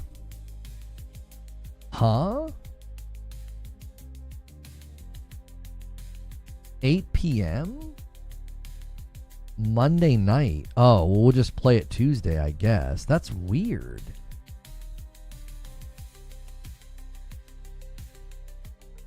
$8 p.m. Monday night. That's really interesting. That's such a bizarre start time. Might be Euro. No, I'm like looking at this. Like right here, New York, early access May 12th, May 14th is their launch date. It says 8 p.m. in New York. That's my time zone. That's kind of a weird start time. Like, I'm not complaining. Just 8 p.m. just seems kind of random.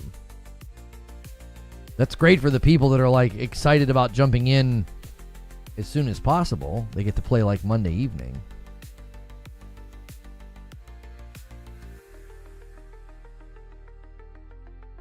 Dark Ages has some of the best combat in Doom history, but bold changes to level design make it the weakest in the last 3 games, says Deserto.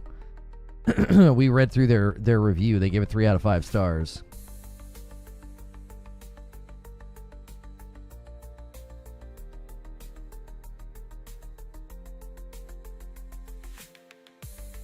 Awkward start time? Yeah.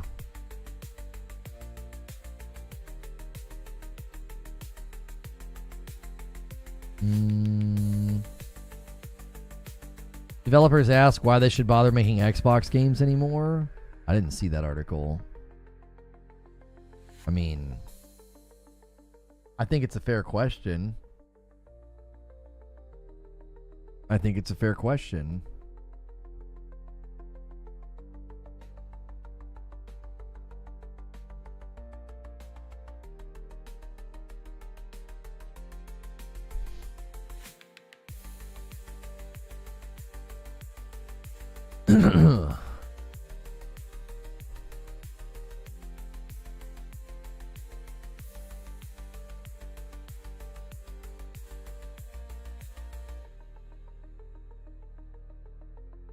I like gradient and jump more than parry and dodge because it's easy to land and still hit back relative to parry, but usually just dodge. I only played that first batch of fights, and I really enjoyed the parry, but I've seen some fights where, yeah, the parry gets a little crazy. It does. So... The original soundtrack is now available on YouTube for people who like the Expedition 33 soundtrack. So, has the Borderlands thing started?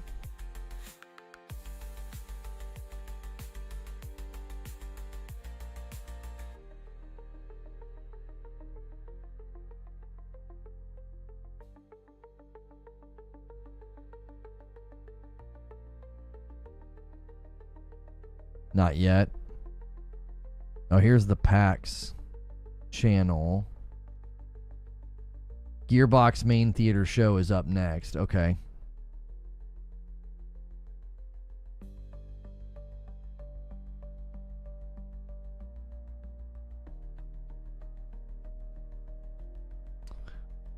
Let me pull up the questions. We've got 2 from today.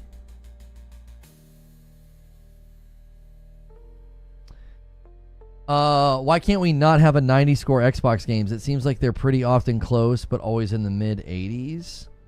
I mean, I don't know if it necessarily has anything to do with Xbox. I think it's incredibly hard. So, Xbox hasn't had a great cadence this gen, so they haven't had a lot of chances. Like, if you're just playing a quantity game, right? They haven't had a lot of chances to get games up there. And now that they're having a better cadence, they're getting, you know, 85s. They're getting Indiana Jones landed higher than that, I believe. So, you know, now that they're releasing more games at a better cadence, they're going to have more chances to get up there. 86. Oh, so Indiana Jones was like in the same ballpark. Yeah. So, listen, at the cadence that they're promising, all right, I'll just say it. If Xbox can put out, you know, Indiana Jones, Avowed, Doom the Dark Ages, South of Midnight, and Outer Worlds 2, and then their annual Call of Duty, okay? All those games are coming out in I would say in, you know, close succession. To me, if they can do that and they're always in the mid-80s, I would say that's great. I wouldn't say that's a problem. The problem is if they do that and like 1 or 2 of them are mid-80s and the rest are kind of not, and they're like in the 70s or something. Like, if they can hit that cadence and they're consistently in the mid-80s on Metacritic and OpenCritic, I would say that's fantastic. They're constantly, that's a steady delivery of games at a threshold of quality that I would say is good for folks on Game Pass. It's good for folks that are buying the games, right? They're selling the games on Nintendo and PlayStation now. So I would say that's not a problem at all. Microsoft Gaming Xbox is dead? I'm not sure what you mean by that. Like, I think the idea of an Xbox, like the idea of having like an Xbox console, I think that ship has just slowly sailed out to sea. And now they're far more focused on hitting a cadence of game delivery and putting their games on PlayStation and Nintendo. You're good to go in 55 minutes? That's perfect. That's what I was kind of planning on doing it. Here, let me schedule it actually so that people get noties. We'll do it public. We'll stream it public. Gameplay tech has been getting really good treatment on the channel, especially like once I'm not live. Like we've been meeting a lot of new people that way. Okay.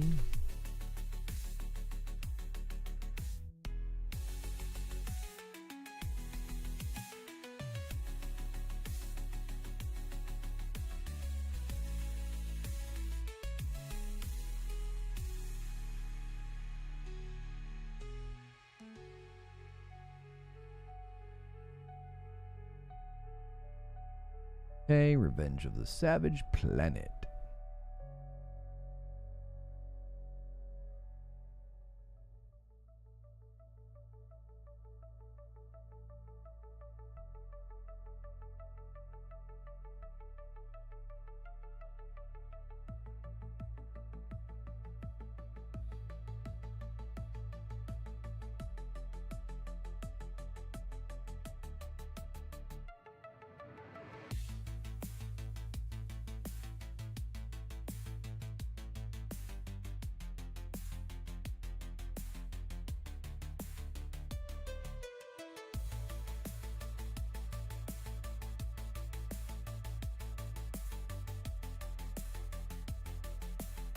I'm with you right now on the Xbox consoles is Biggie, but if the next one comes out with Steam, I'm definitely going to get it. A PC hybrid, to me, is not like a console solution. To me, it's more of like a tech solution. It's like, oh, great, now I can have an easier way of playing Steam games in my living room. Does that make sense? Could we get 20 more likes on the YouTube video, guys? We're still kind of needing to bump that to the next milestone. Let's get 300 likes. Like, it's more of a tech solution. It's like, oh, it's like, to me, like the Portal, the PlayStation Portal was a tech solution. It enables me to play remotely. It enables me to play if like both TVs are taken, you know, and I don't want to come into the office or whatever. That's a tech solution. Like, that's, to me, is not like, oh, I'm buying a console. Like, I would not buy that and start buying games on the Xbox portion of it. I'll be like, oh, this is great. It's going to be able to play Steam games, but also better graphics. You don't know that. You're hoping that in 2 years they're going to deliver some powerhouse. I don't think they're interested in that. I think it'll be fine. I don't think it's going to run games like poorly, but I don't think they're going to try to compete on graphics, because they know if they deliver this hybrid that we've entertained the idea of a hybrid. Let's say they ship it in 2027. You know that a year to 2 years later, PlayStation's dropping a PlayStation 6 that will likely obliterate it performance-wise, because they're working with AMD, they're working on machine learning, they're working on new versions of PSSR. And I do not think Xbox is concerned with winning that fight. They've completely abandoned that fight. I don't think that's this thing that they would make, this hybrid, they would sell on the features. I don't think they'd try to sell it on the power. I think that fight has completely been abandoned by them. That's not an interest. They're like not going to try to come out. They didn't do a mid-gen refresh. I don't think they have plans to try to like come out swinging with this hybrid, in the hopes of like having some kind of a performance beast or something. It looks like Gearbox is taking the stage right now to talk about Risk of Rain 2. We'll wait. I want to watch the Borderlands thing. Another question popped up here from Stonespire.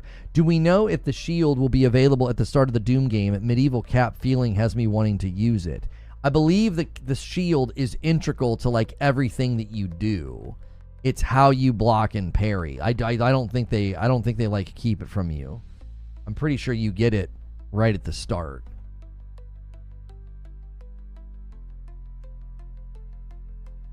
There's nothing coming from Sony to top Expedition 33. Are you going to say the same thing about Nintendo and Xbox, or are you just singling out Sony?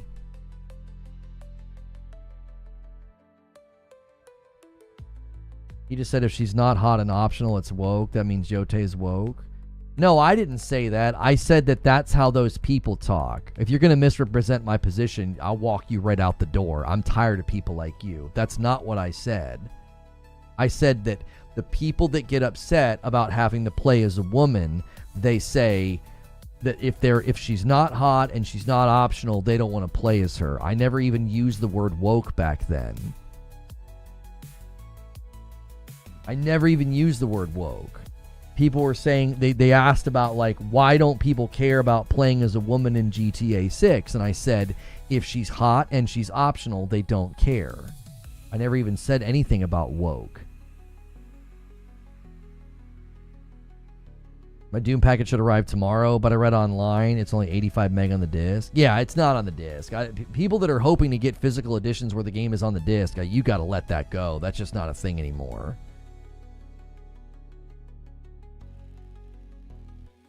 And to say that no one's going to top Expedition 33, I mean, are you saying that for all developers? I don't know why you're singling out Sony. So there's not a developer alive that can outdo Expedition 33? Nobody?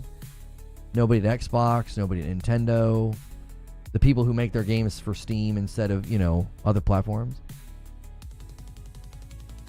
No, it's your fault. You keep using all these extra words to convey meaning and nuance. You know that's just a bad approach to the internet. Why even produce a disc at this point? What's the point? I don't know. No, I'm saying nothing coming this year is going to top it. How do you know that? Kojima is already being hailed as his game being a triumph over his first, and Kojima makes really, really excellent games. Like Death Stranding 2 already looks like a very, very strong potential other frontrunner. Expedition 33 is clearly the frontrunner. It is. But I think Death Stranding 2 could clearly walk out and say, yeah, this is another contender. I don't think Yotei is going to compete. I've readily conceded that. As somebody who's an enormous Tsushima fan, I think there's a ceiling on what a game like Yotei can do, and I don't think Yotei is going to compete against Death Stranding 2 and Expedition 33. I don't think so. Expedition 33 is being spoken about in the way that, like, Baldur's Gate 3 was being spoken about. But to just randomly be like, well, Sony's not going to have anything, like, I don't know why you would single out Sony. I would think that any developer this year is like, we're going to have a hard time getting that media darling treatment. Anybody. Doom didn't get it. Outer Worlds 2 is probably not going to get it, right? Like, I just don't think games like that have the ability to hit the level that Expedition 33 hit. It's just very, very difficult. When you're getting that universal acclaim, like everybody's talking about your game as if it's the greatest thing ever. Only thing Death has against it is the debuff of being a sequel. For sure. Kingdom Come Deliverance 2 is the only game I could see taking on Expedition 33. I don't know. I mean, Kingdom Come's up there. Its score is incredible, and it's an amazing game. But I think the debuff sequel's hitting it like what Russell just said. I think it'll end up being sort of remembered as like, yeah, it was a great installment in Kingdom Come. It did a great job. It was amazing. Expedition 33 is it's getting like the Baldur's Gate 3 treatment. It's being spoken about as if it's like transformative and impactful, and Kingdom Come Deliverance will get best RPG. Based on what I've seen in response and reviews and stuff, that's probably true. Yeah. That's probably true. Music. Yeah, Expedition 33 is going to take music. I think they might get art direction. They might get direction. They're the front runner for Game of the Year right now. I wish I would have made that video. I said so many times that I thought that game was Game of the Year material before the reviews even landed. I wish I would have made that video. Should have shot that shot.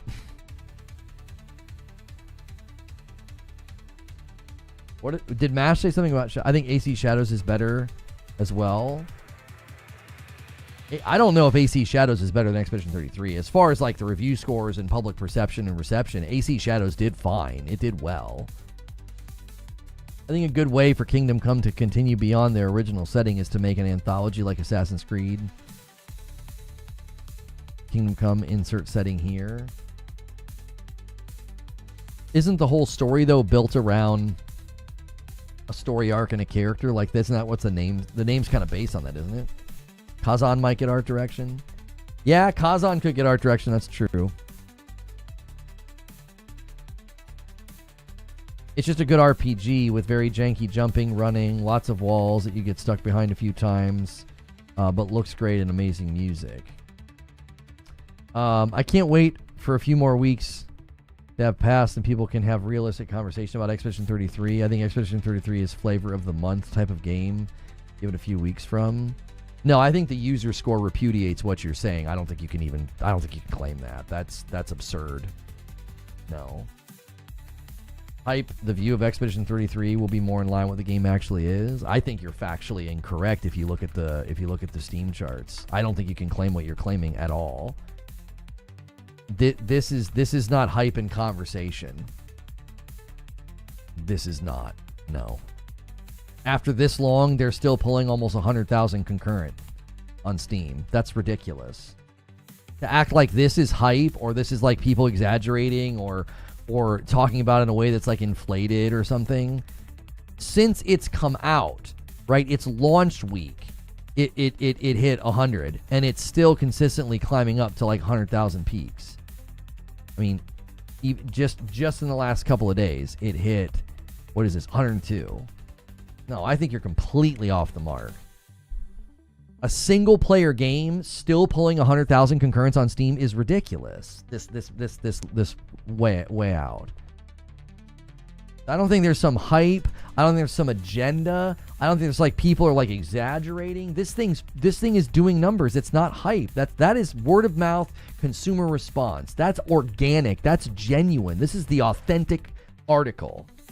You don't have to like it. You don't have to agree. But to dismiss it as like, oh, it's getting like this inflated conversation surrounding it. No, it is not. Look at this score, bro. A 4.91? Almost 20,000 ratings? A 4.91. That's insane. Like, this is organic. This is real. This isn't hype. This isn't like people buying in to some virality or some moment. It's like, yeah, what Zubair's saying, the law of large numbers. Like, any noise in the signal that we would be getting, like, inflated scores or hype, that's all gone now under the weight of, like, you want to see even bigger number? 41,000 reviews, double the amount of reviews, and it's got a 94%. This is not hype. This isn't like people being swept along and getting caught up in a moment. The game has been out since the 24th. So the game has been out for a full 2 weeks now, and some, and it's still pulling 100K concurrents on Steam. Its score is ridiculous. To be diminishing or dismissive of any of this game's praise, I think is completely out of step with reality. It's just completely out of step. If it would have did this for 3 days and then fizzled out, I think you'd be able to make a case. This thing is standing the test of time. It has jank that's hard to explain. Like, you can't control the jumping well. Movement feels sensitive, but not exact. Half the time you run into walls or can't jump from cliffs. I mean, I get what you're saying, Mash. I've seen some people kind of complain about the platforming and stuff. I'd have to experience it myself to see if maybe your frustration with it is, maybe a little bit more unique to you or something. I haven't heard people describe it as harshly as you have. Game has been out for less than 2 weeks. False. It's been out for over 2 weeks. It's a media darling. It's trending super hard right now. Let it settle down and talk to me about it being transformative. Corey, I think your position's absurd because the people that are playing on Steam and PlayStation and giving it those review scores, homie, the law of large numbers. Those 60,000 people that have scored it between Steam and PlayStation combined, they're not all on Twitter. They're not reading articles. They're not getting involved in meme culture. None of that's happening. The average consumer, if you look at the scores, if you look at the numbers, it's like, this is a ton of people that are buying and playing and enjoying this game. It's standing the test of time already. A single-player game that's been out for 2 weeks and some change. It's been out for like 2 weeks and 3 days. It's getting 100,000 concurrents on Steam. That's not hype. That's not hype. That's a genuine, organic response to quality. That is a genuine and authentic response, an organic response to quality. It's not some, again, people aren't getting swept up in the virality of it and maintaining those kind of numbers on Steam. That's just absurd to think that that's possible. It's so hard to maintain numbers like that. It's so hard to get scores like that. It's very, very difficult. You can pull the Reforge community itself. We're not responding to it based on studio size or hype. It's just a good game. Yeah, that's what I'm saying. I don't buy that for a minute. That's one of the contributing factors. Hang on, I'm gonna delay ads again. What are you saying, Sven? Hang on, I'm gonna pull it up over here. Talking about Doom? No, we're talking about Expedition 33. They'll get his tickets for Summer Game Fest. I would never go to Summer Game Fest unless it was like a professional opportunity and that it was, I wouldn't pay for that. That's so expensive. And then I can't work. Like, that's a massive amount of loss. I would lose money by not streaming. Like, we do very well when we co-stream the events. And so I lose that. And then I'm traveling. Like, no. That's just not in the cards for me. It'd have to be a professional opportunity or something to willingly lose money while spending money. I don't think they're wrong. It's a good game, but it's like an 8 out of 10 game. I don't think it's a 9 out of 10 game, if that makes sense. Right, and I don't think everybody's scoring it as a 9 out of 10, MASH. Obviously, its score represents the fact that there is some disagreement on, is it a 9, is it an 8, blah, blah, blah, blah, blah. Like, that's totally fine. I don't have any issue with that. I don't like the idea that, like, Corey's like, oh, well, this is just hype right now. Talk to me in a couple weeks about it being transformative. Okay. I mean, devs, outlets, articles, gaming culture is saying this is going to have an impact on games like this in the future. Like, other people are going to look to this to say, yeah, we need to try to do that. Sven says, perfect example. My friend doesn't pay attention to much gaming news. He subs to Game Pass and plays whatever releases. He binged Expedition 33 and told me it's now one of his favorite games ever made. It's natural and genuine hype. That's what I'm saying. You don't hit these numbers on Steam. You don't hit these user scores. You don't get that if it's just hype. No way. A 4.91 on PlayStation is ridiculous. That's ridiculous. That's user response. The PlayStation user base is giving it a 98%. A 98%. A 98. That's just the users going and scoring it. 20,000 people. That's an insane score. I don't even know if PlayStation first-party games get scores like that. A 4.91. Let's check Ragnarok. 4.8. Let's check Spider-Man 2. Let's check Horizon Forbidden West. Spider-Man 2, 4.79. Horizon Forbidden West, 4.62. Even first-party PlayStation titles don't get frickin' scores like that. Now, again, it's a little unfair because it's got 20,000 reviews and Ragnarok has 143,000. Spider-Man has 181, 54,000. Obviously, as it gets closer to those thresholds of scores, naturally your score is always going to come down over time. It just will. And so, but still, it's that score is it's insane. It's an insane score. God of War 2018. Let's look.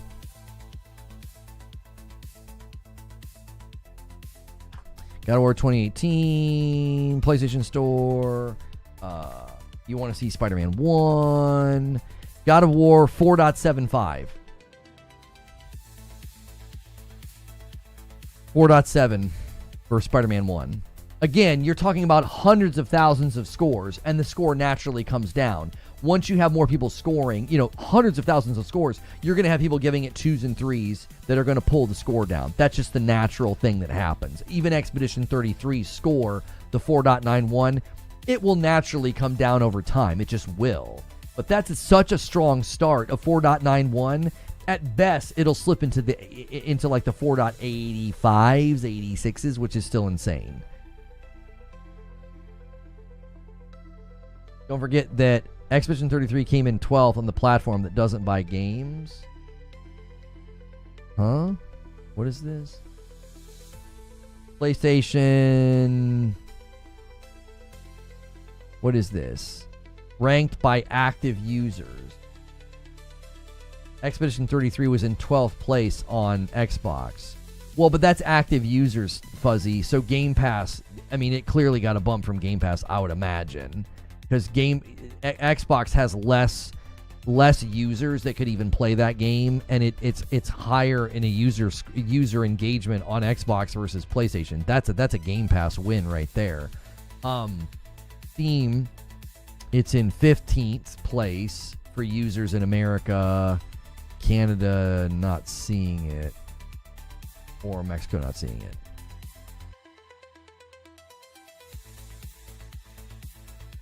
I am not at all trying to convince you that your opinion is wrong or that you should give it a 9 or whatever. I am debating with the idea that, like, well, yeah, talk to me in a couple of weeks, talk to me in a month. It's just a bunch of hype right now. I'm like, I don't think so at all. You know what I mean?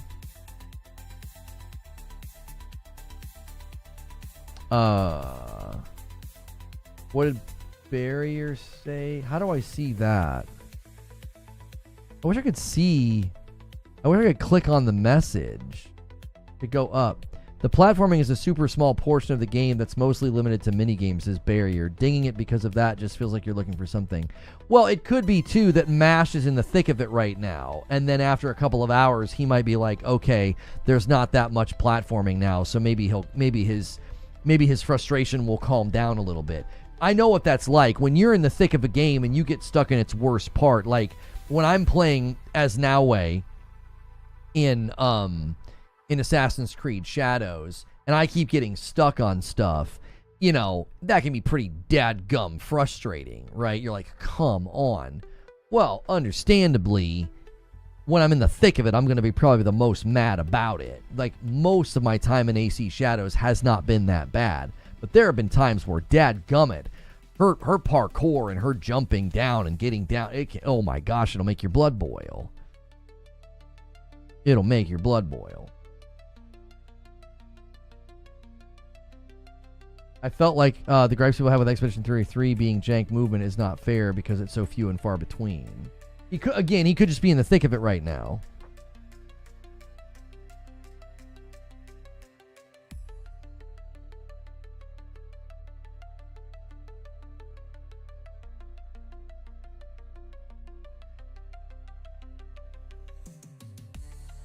If they can work on the parkour, oh yeah. Naue is great for stealth, but her parkour can completely disrupt it. It can make it really, really irritating because she just gets stuck on stuff, or she just won't jump down. You're like, jump down, like you're gonna get seen.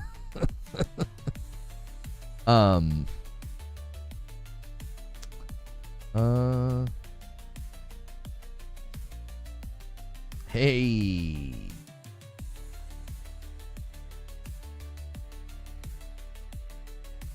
Okay. Okay, that's fine.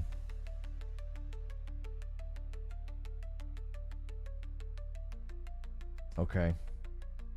Nice. Okay. We're getting something pretty dope from a game, and we should be getting review access. I'm pretty excited about this one. This will be good. This will be very good. I think you guys will be excited when this shows up. I'm excited. So, getting more and more of these offers and stuff, man. It's nice to see that. Nice to see the tide turning. Nice to see the tide turning.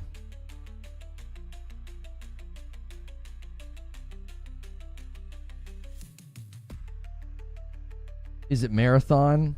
No, it's not another. It's not another package from Marathon. No. We won't have to upset anybody again. You know, I know it was upsetting when I was a part of like Ubisoft's partner program. You know, and somebody had to email them to get me kicked out of it. And people were really upset when I got the Marathon package. You know, I'm just the persistent villain living rent free in the minds of pathetic people. Like, Jiminy Christmas. Mafia or Borderlands? No. I would love it. I would love early access to either of those games. That'd be great. But no, you probably won't be able to guess it. You guys will be excited. People just don't understand sometimes how much people praise some of these games that have come out the last few years, and then you experience it, and it's just good. Arc Raiders, no.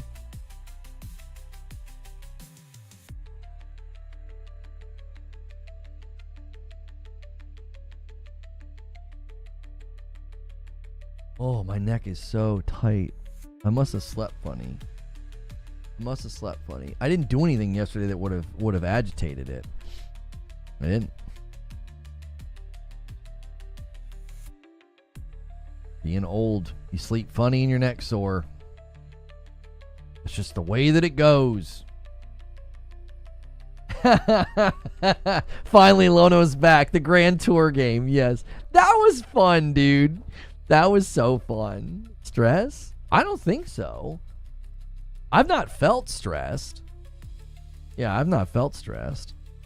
We've gotten on some weird wavelengths in a couple of the streams, and I've gotten a little irritated, but I think that's just normal. That's just, you know, sometimes Dad Lono comes out, and I'm like, what the frick are we doing? You know? like that guy, you know, that we had to ban because he had to go after the chat after being an idiot with me for 20 minutes. I so if you decide to play Expedition 33 through in like a few months and they fix a bunch of the things in patches, you see those fixes to see what experience is at launch relative. Have you been suffering from memory loss? No. Yeah, that'll be tough to know though, Mash. Like I won't be able to see those quality improvements. I won't be able to see them. Put the booty lasses in the gun store. That's right. Red Dead Redemption has no Vicellis. And put the booty lasses in the gun store. Is it an essential bourbon sponsor? I don't know if I would do an alcohol sponsor. We've kind of thought that through and thought that maybe that might not be brand aligned. Like Sprecher makes beer. They've not sent me any beer. They just sent me the soda. I obviously live in Kentucky and partake, you know, in the what's the word? In the nectar of the gods. I couldn't think of it. I wanted to say the fruit of the vine, but I'm like, no. That's something different. Nectar of the gods. Like I partake. I've really grown to like bourbon more than I used to. So do it for the Friday night stream. Yeah, I don't know. It would depend. We'd have to weigh it and just ask like, what do you want me to push? How do I push it? How do I promote it? Like, when would we do it? I'd have to think through all those things before making the call. I've got a company now that sent me some of that, like, you know, meal replacer, meal shake stuff. I tried one of them. Going to try some more before thinking about, like, okay, do we want to promote this? Using stream elements, there are some opportunities on the back end as well here. There's a bunch of sponsorships that you can just activate. One of them is that one. I've seen a bunch of people promote the Factor 75. I'd have to look into it. I'd probably want to try it before, or at least get some, you know, endorsement or word of mouth from you guys on some of that stuff. But I like to typically, you know, think through those things with some prudence. I turned down a lot of deals back in the day because I just didn't feel like they lined up. I've turned down a couple of deals already this year that I'm like, yeah, that doesn't line up. There's been a handful of, boosting and betting sites that they'll offer you a ton of money for like a tweet, and I'm like, no. I could not get into Expedition 33, so I decided to try Hogwarts Legacy. I just completed it. Hogwarts Legacy is a great game. I was kind of bummed that my kids burned out on it, but my son just kept wanting to go into the Forbidden Forest and fight spiders, and my daughter got tired of having to go to class. It was, at some level, that sentence is adorable. As I say it, I'm like, that's actually kind of cute. Like they'd make great Hogwarts students. But yeah, they've moved on. Like they're going into they're playing Fortnite and they'll go in together into like a red versus blue big arena fight where they can just keep grabbing weapons and stuff. It's mindless, which I'm not a huge fan of, but I'm like, they're having fun, and I'd rather them do that than keep starting games and not finishing them. It's like, it's better to just play whatever they're, getting enjoyment out of, instead of being like, no, you guys need to finish these games. For a while there, my daughter was really good about finishing games. She beat Kirby and the Forgotten Lands. She beat Stray. She beat Hi-Fi Rush. She had a little stretch there where she was really cooking, and then she stalled out on Chia because there were too many. She didn't like fighting.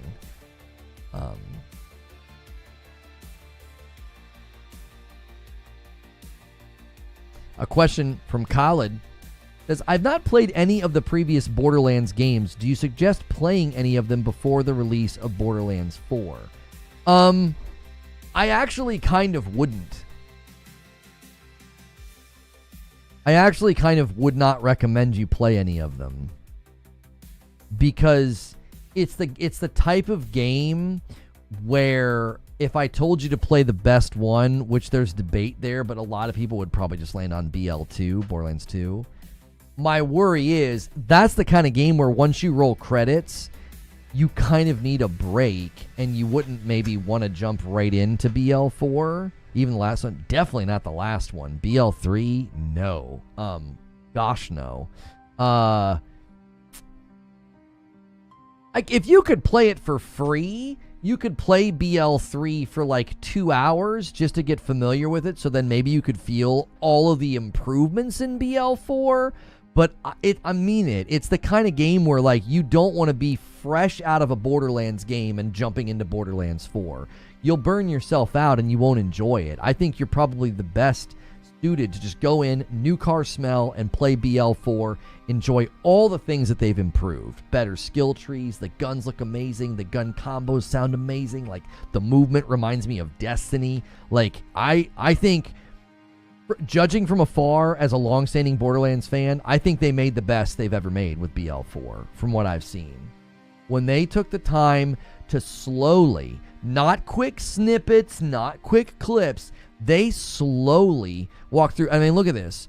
Look how thoughtful they've been. I mean, they're doing this stream right now. These are all the manufacturers and like what they're going to offer and the differences that they're going to have, right?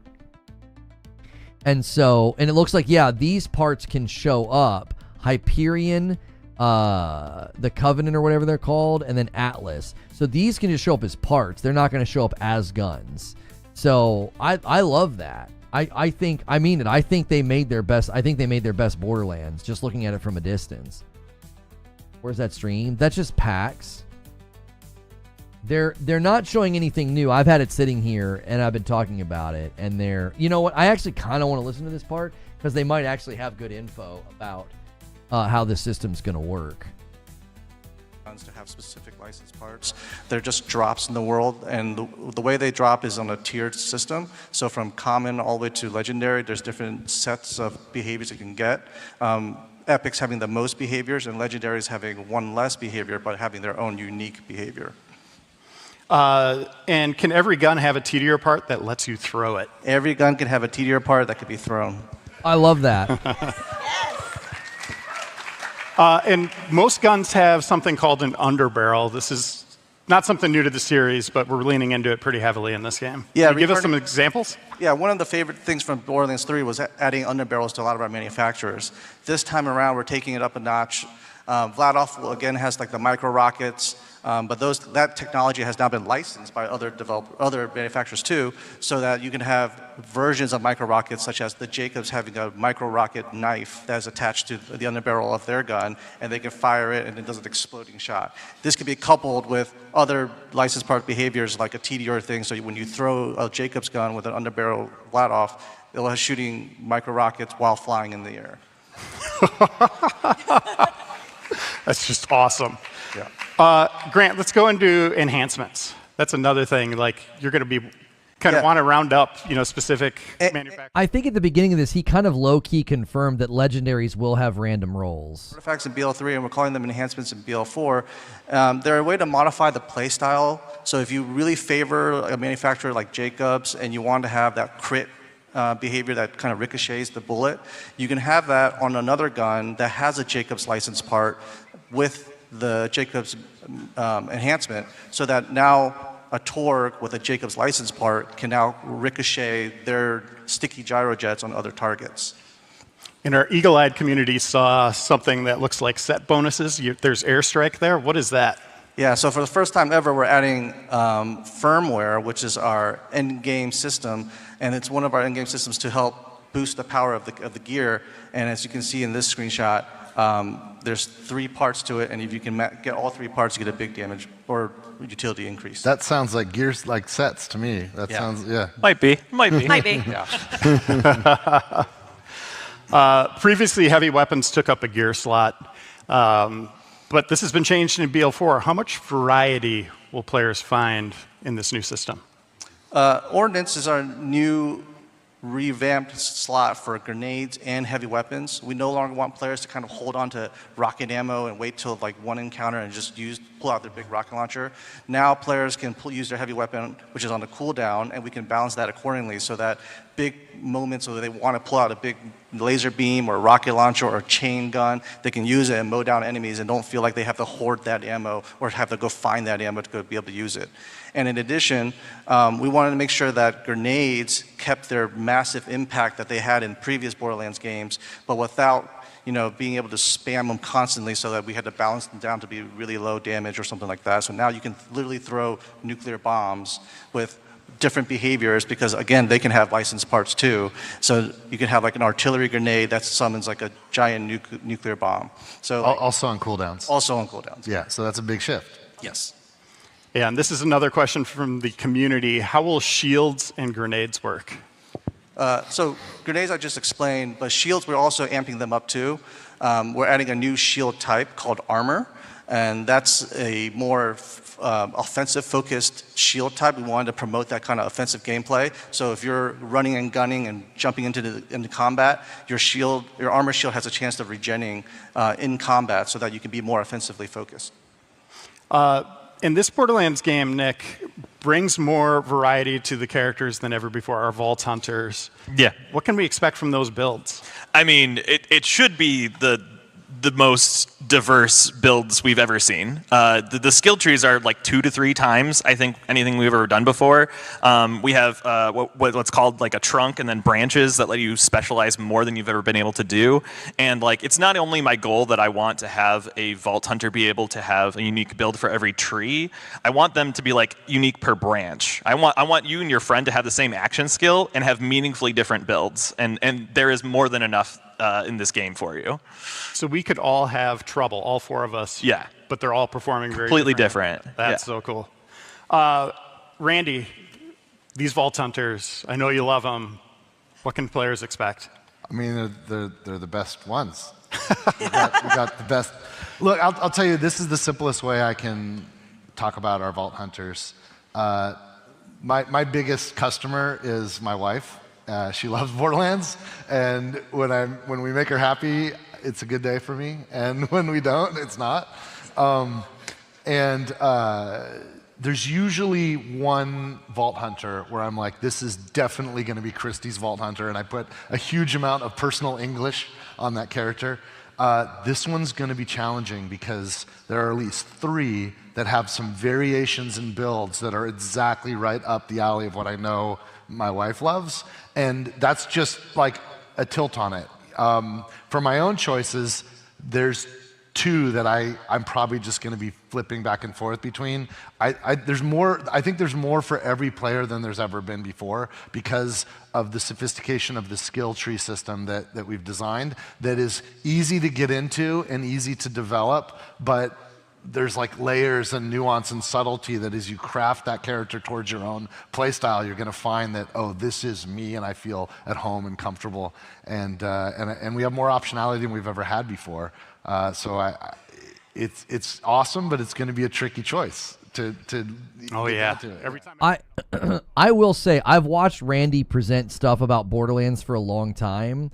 That's the most like silly, exaggerated hype he's ever been. Like, he was being very specific and very thoughtful, and that encourages me. It's like, okay, you're not just doing like your cliche hype man, Randy talking points. Like, he's literally thinking through each character, and he's like, honestly, you could build 3 of these characters in ways that like my wife would love. Like, hearing him speak in that way really gets me excited because he's not just going like generic hype man. He's being very grounded in like, they put a lot of thought into this, you can tell. Damage, but they're very fragile. So because of the fact that Vex applies her elemental attunement to whatever she summons, you can do something like have a Malawan gun that has fire and cryo. You can switch to cryo, make a Reaper, slow down the enemies all around you, so that way they're staying a safe distance, and then switch to fire and just spawn another 2 specters behind them that'll just light up the enemies. There's so much possibility with Vex and elemental gameplay. It's really exciting. you could put those anywhere on the battlefield, right? Like, absolutely, yeah. And by the way, there's at least one class mod that will let you actually pass on your gear to specters, which is always pretty exciting.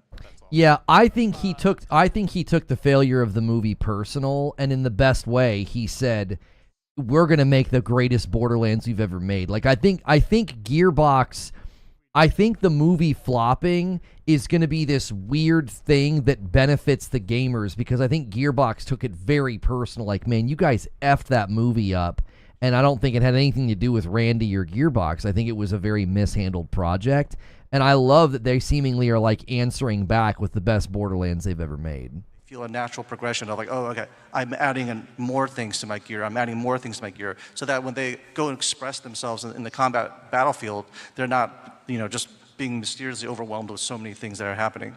And because of that, legendaries now have legendary power. They feel super strong. They come at moments, rare moments, that when you open like a red loot chest or you kill a super rare boss, and when you get that unique legendary behavior, you're going to be like, oh, okay, this really changes the way the game plays.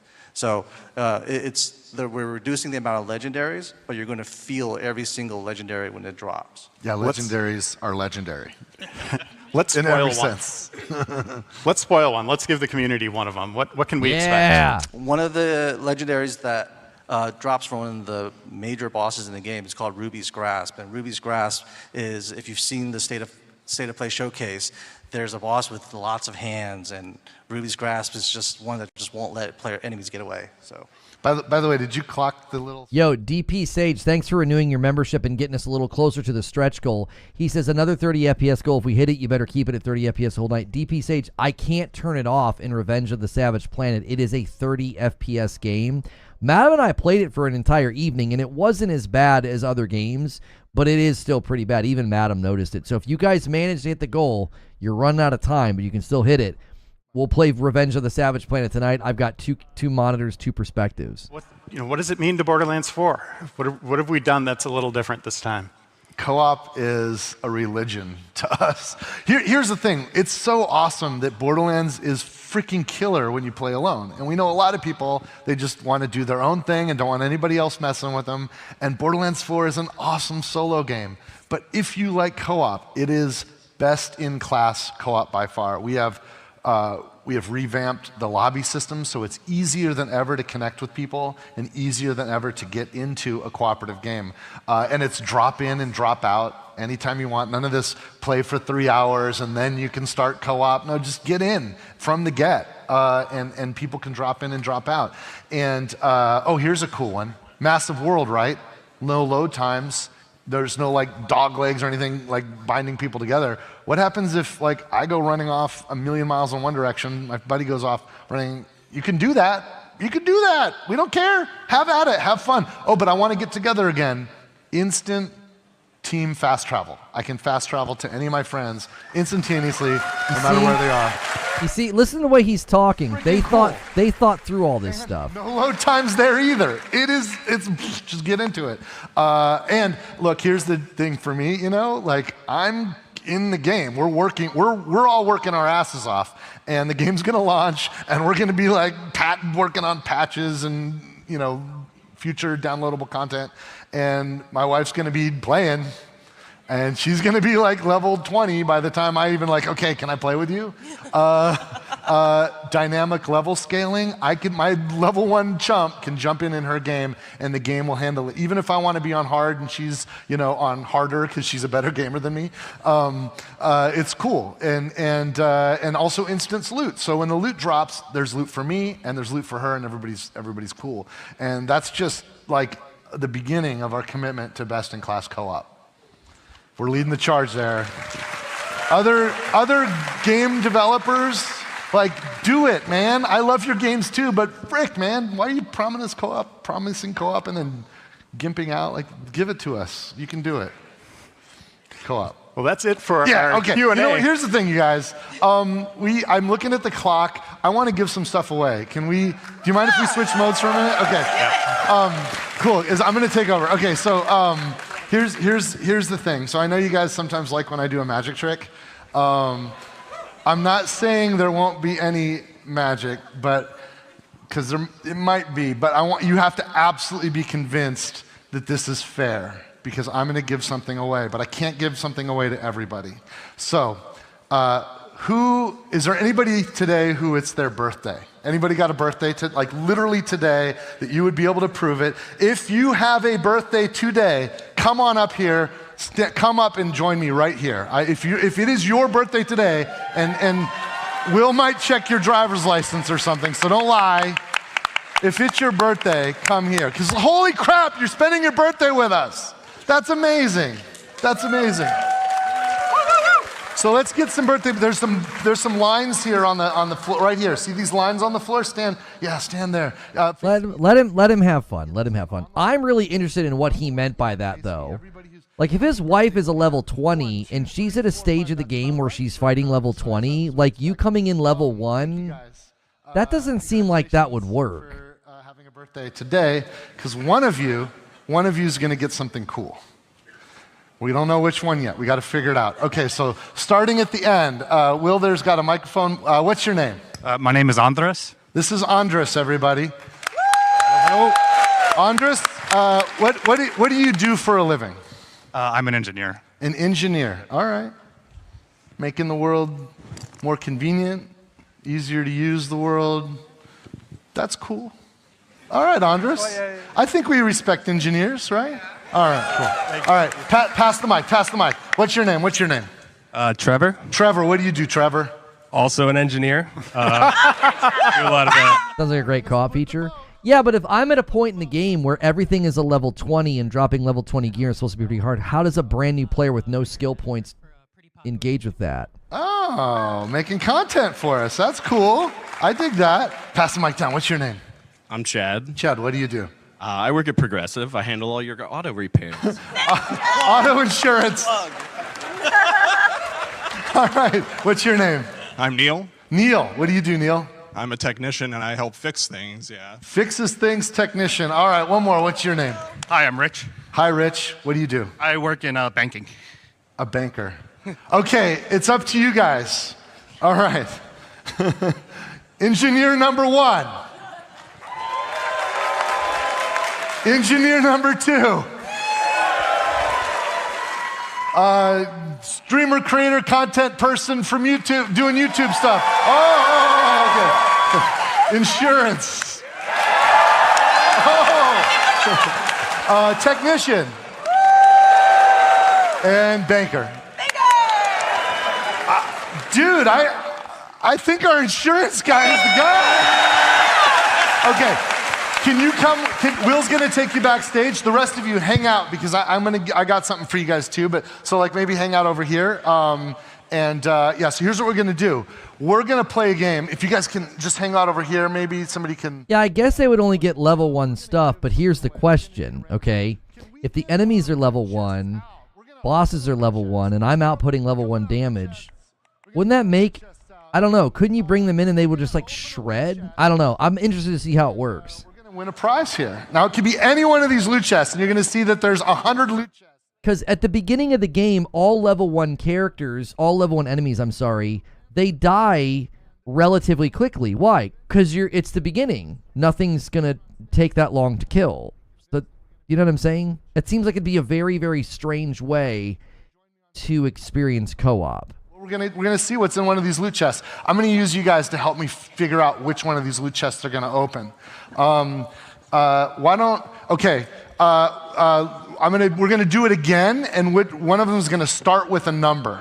Okay, so whoever we end up picking is gonna give us our number. We got numbers from 1 to 100. So do you guys want one of our engineers? Our YouTube content person? Okay, our technician? Or our banker? All right, let's start with our YouTube. I need a number between 1 and 100. Actually, you know what? We'll do both the banker and give me the first digit. What's the first digit? We're gonna 2. And what's the second digit, banker? 9. 29. Is there anyone in this room that doesn't believe that that was a randomly selected fair number? Is there any skeptic that isn't absolutely convinced that 29 is a random? I saw a hand go up over there. I saw that hand. Stand up, skeptic. Stand up back there. You don't believe that 29's random? You think that was a setup? You think they're stooges? You think they're in on this with us? Okay, you know what? Give me some other number, and we're gonna just give me some other number. 8. Should we, and who, there was another you. Are we gonna add 8 or subtract 8? Okay, 1 in front of the 8. Now it's 18. And the other person, are we going to add 18 or subtract 18? Subtract 18. What was the number we had over here? 29. And we're going to subtract 18. That leaves us with 11. It's a really low number, but we got it up where it's right over here. Does anyone believe that number is not random? That number is freaking random. How random is that? Okay. We're gonna go with 11. Where's our friend? Where's our friend? Who's our contestant? Bring him up. Yeah, don't run. Hi, you did it. You're about to win something. There is loot in every one of these chests. The audience has chosen for you. We're opening chest number 11. Okay? Before we change it, before we do it, are you confident that that's a random number, or would you like it to be made different somehow? No, it sounded random from back there. Okay, because it sounded random. We're all convinced, right? We're gonna go to number 11. Okay, are you ready? Let's see what you get. You guys are keeping this honest? We're gonna see what number 11 is. Let me see here. This is really cool. This is a Stay Cool custom shirt that has been customized by the artists of the Borderlands 4 team. It has been this is really cool. A custom shirt. Do we have it? Can we get it from backstage? We're gonna give him his gift. This is one of one. This is a really cool, look at, Stay Cool. Here, hold that up, show everybody. And all the art on there was drawn on, yes, that's awesome. Now I know what you're wondering. You're wondering what could I have won? What would all the other prizes be? Do you guys want to see what the other ones could have been? Go ahead, let's turn them all around. What could you have won?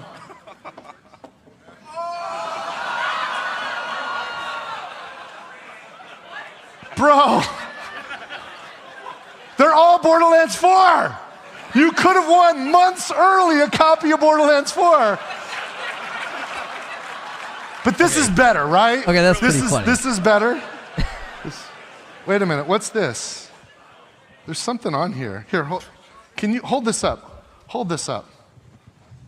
Can we get the lights out here? Can we get the flash? Yeah. Randy is such a ham. Can you guys see that? There's something really faint on there. He's such a ham, dude. Let me see. I think these are UV light.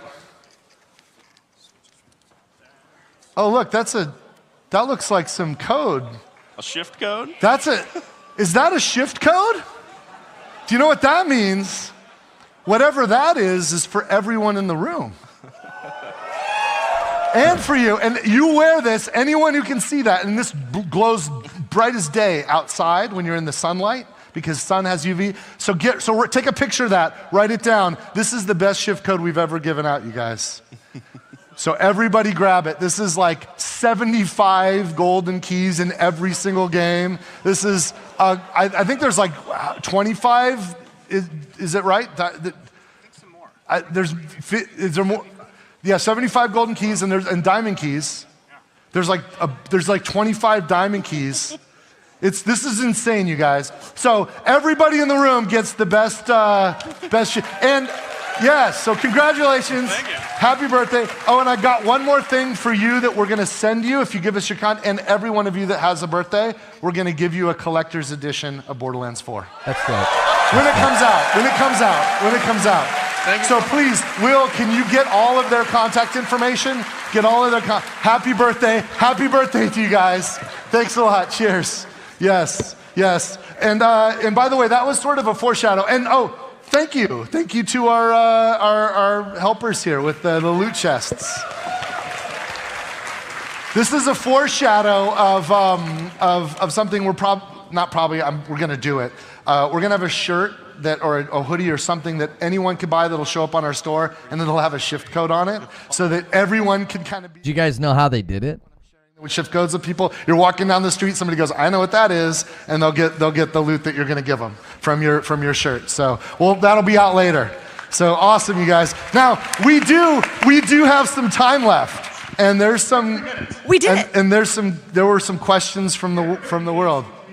So we're gonna do the hard questions now. Noel. Where are the questions Waiting at? for those to come. Noel? They're coming. Here they come. Yay! I don't think he did anything when he was looking at it. I think every single one of those had the shirt in it, and when he pulled it out, he pulled out the there's basically all of them had it, and he pulls it out, and he pulls it out in the right order, and then he turns it around. Every single one of those, when they flipped it around, had the shirt in it. You just have to pull it out in the right way so that you get the shirt and not the game. So the game was hiding the shirts to the people when they spun it around. We'll say more very soon. Listen, we're going to talk more about Endgame soon, but and in fact, some of us are going on a press tour, and we're going to be showing some of that stuff. And we have an event coming up in June that we're affectionately calling our BFF event, and we're going to be kind of getting into some of that too. So, and we'll broadcast it, but there's also going to be people live, and some of your favorite streamers will be streaming from the event. So that'll be good. And that's coming up in June. Grant, do overworld enemies respawn without save quitting? Yes, overworld enemies do respawn, just like in previous games. It's on a timer. There will be a machine to respawn bosses and mini-bosses, though, based off of how fast the player kills them. Yeah, there's like a literal machine you could use to just make the boss reset so that you can grind them again if you want to get that dedicated loot drop. Nick, will badass guardian rank make a return? Yeah, there is an end game specialization system that it's going to be very similar to the badass system in the past games, but it's actually going to have meaningful choices. It won't just be like put points into this, that, and the other thing to get like a flat bonus. There will actually be behaviors, and you will have to make some hard choices. But we'll talk about that a little bit more later. Turns out we're talking about a lot of endgame. Randy, I got a tough one for you here. Oh, you got a spicy one for me? I don't know the answer. I don't know. Why is it always me that has to do the spicy one? Oh, the skeptics could have been plants to do the math, maybe. That's an interesting one. I don't know this. Really now? I'll tell you the truth. I don't know. And that is the truth. I'll hit it. I'll hit it straight on. And it's an interesting time, right? We've got the on one level, We've got a competitive marketplace where people or the people that make those choices want to sell as many units as possible, and they want to be careful about people that are price sensitive. So there's some folks that don't want to see prices go up, even the ones deciding what the prices are. There's other folks accepting the reality that game budgets are increasing, and there's tariffs for the retail packaging, and like, it's getting gnarly out there, you guys. Borderlands 4 has more than twice the development budget than Borderlands 3. More than twice. The truth is, I don't know what the price is going to be. I do know that we will be opening pre-orders soon, TM, and that will be when the price is set. I think that Borderlands 4, here's the philosophy we have. Whatever the price is, we're entertainers. Yes, we want to get more resources so we can make bigger and better games. There's a reason why Borderlands 4 is so awesome. It's because you guys showed up and supported Borderlands 3. And we had the budget, so we could more than double the budget and feel confident in that. And that's awesome. When the revenue comes in, we could spend it to make bigger games and better games. As artists, we want everybody to have it. You know, we want to make it as easy as possible for everybody to enjoy what we're creating. So it's a weird thing, but the fundamental philosophy is we want people to buy it so we have the resources to make more, but we want everyone who buys and plays a Gearbox game to feel certain that they got the better end of the bargain. Whatever the price is, that they got the best value. And that's the philosophy that we live by. And so we're going to have a price set soon, and it might be the new price that like Nintendo and Microsoft have led with. It might be that we stay back. It's going to be the people at the publishing house that decide that. And if it is cheaper, then maybe we'll sell you that mini map that you guys want, but we'll develop later. How bad do you want that? $10? I don't know. I'm just kidding. Or am I? I'm just kidding. Or am I? I'm just kidding. Or am I? I don't know. We'll know soon. Yeah. I think it's going to be fine, whatever it ends up being. I mean, I appreciate him even taking the question because it's not up to them. It's up to the publisher. The publisher's going to measure demand, tariffs, trends in the market. Yeah, we can go until you guys leave or they kick us out. There's nobody on after us, so, Yeah. April, what is Ordinite used for? Ordinite. Yeah, what is Ordinite? Ordinite is sort of like the sister element to Iridium. And so it has an opposite effect. Ordinite is used for a lot of different things in the game that we don't want to quite talk about yet, but I will tell you this, it is not a currency. So it is not a currency, I promise. Yeah. But it will explode shit in some One of ways. the goals when we were in the room, and I think I'm the one that actually named it, because I'm like, how cute is that, the Ordinite? The idea is that the Borderlands universe is much bigger than anyone thought. It's bigger than just the Iridians, and Ordinite is a part of that new larger puzzle that you didn't even know you were looking at. And we're excited to start peeling back those layers for everyone. Yeah. Nick, what will split screen look like, and how does it work? Yeah, I mean, it's split screen. It's Is it hot dog or hamburger? What did you say? Hot dog, hamburger? Hot dog or hamburger style. It's the. Wait, that's horizontal for the uninitiated. It's horizontal. But couch co-op out of the gate, or remote co-op, or couch plus remote. Like however you want to do it. Who does that anymore? I don't know if it'll be 80, Snoop. They might analyze the market and conclude that 70 is a sweet spot to people have become accustomed to it, and 70 will look cheaper and potentially drive sales. 80 might drive people away. Thanks, Grant. There's your there's your gray. There's your green.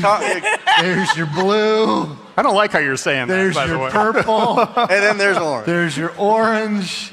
There's your Hold on. Pearlescence, the teals. Troll. Randy. I'm such a troll. Last one I'll ask here. After collecting vault key fragments, can you repeat the same vault over and over again?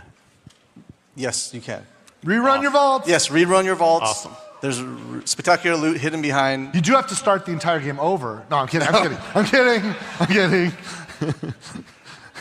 That's it for us. Woo, you got through the questions. I did. I did. We got through it all, but Yeah. Oh, you were standing there? I'm like, come on, we got to wrap it up. Let's go. Give a round of applause to everybody. Thank you, everybody. Thank you so much. I really appreciate it. Cheers, you guys. All right, you all. Thank you. So, as Randy mentioned,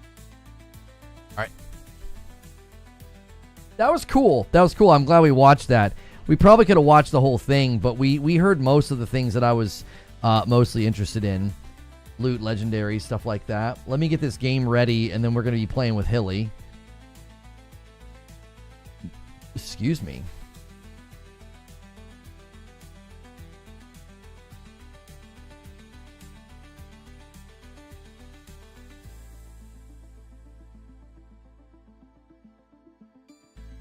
The code's not working? Might take a second.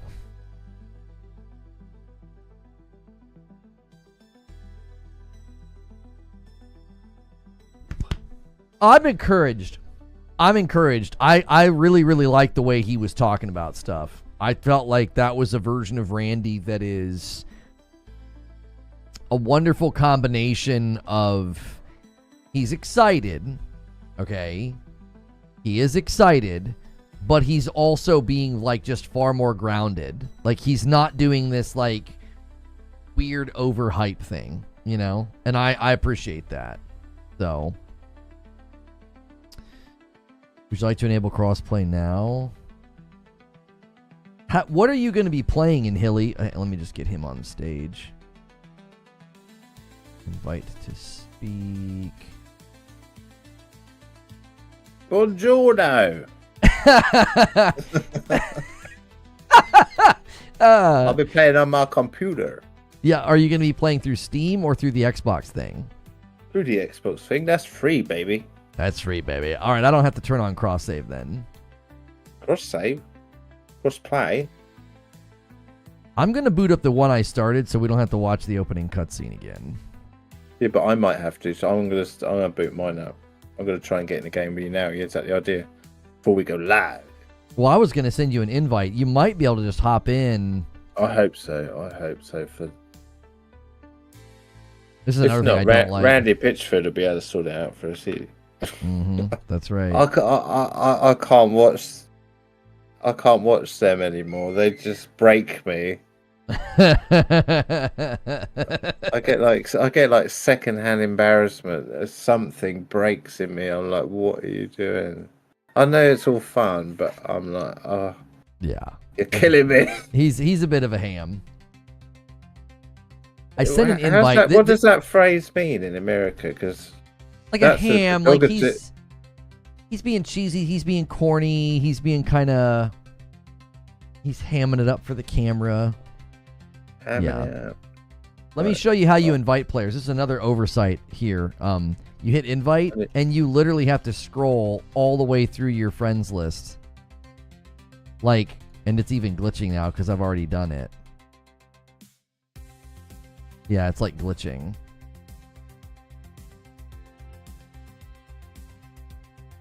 Do I have to do anything? Do you have an invite from me? No, not that I can see. Let me try again. Will it come on? Ah. Something popped up. Well, let me click on it. Notification. Join.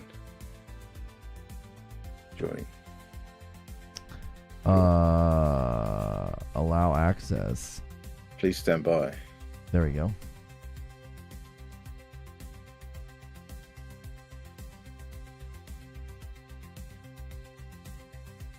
Oh, I should have put no to access in my microphone. You might hear me again. I should be able to mute you in the game. Can't mute a Hilly. I'll find Like a Randy way. calling out all the games for their co-op. Yeah, like he's like, just give it to us. Give us co-op. It doesn't have to be like janky and diminished and everything else. No, I appreciated that. Either do it or don't. That's my take on co-op. Don't give me something. What did he say? I was in the corner crying. He was basically saying like, you don't have to give us some diminished thing. Are you able to move around? Yeah, look, I like the jump. Look at that. Hit it. Now, can you do it? Can you do a double jump? Yeah. Yes. So you inherited what I've already done. That's cool for co-op. Okay. See, right, this is best in class. Brandy's wrong. It's already out, chat. Okay, I'm not getting second microphone for you, so we're good there. Okay, this is what we're gonna do, chat. It is a new stream, so you guys on Twitch don't have to do anything. Co-op gameplay with my bud, and then we'll go Revenge of the Savage Planet. Playing Revenge of the Savage Planet gameplay with my mate. All right, there we go. Done. I'm not a sailor with my shipmate. Hey, I'm a mate. What do you mean? Right. I'm not a sailor. I'm not a sailor. I like boats though. Do like a boat. I like a good boat. I like a good boat. I like a good boat. All right, I hit the Discord. I'm gonna hit Twitter. Well, definitely don't hit that. What are you gonna bring in? Gonna tread in dog shit and then gonna walk back. All right, we'll provide the YouTube link. No, YouTube's fine. The Twitch link.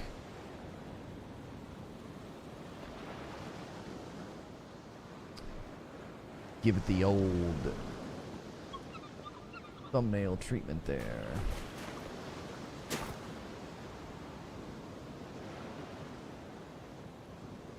Retweet.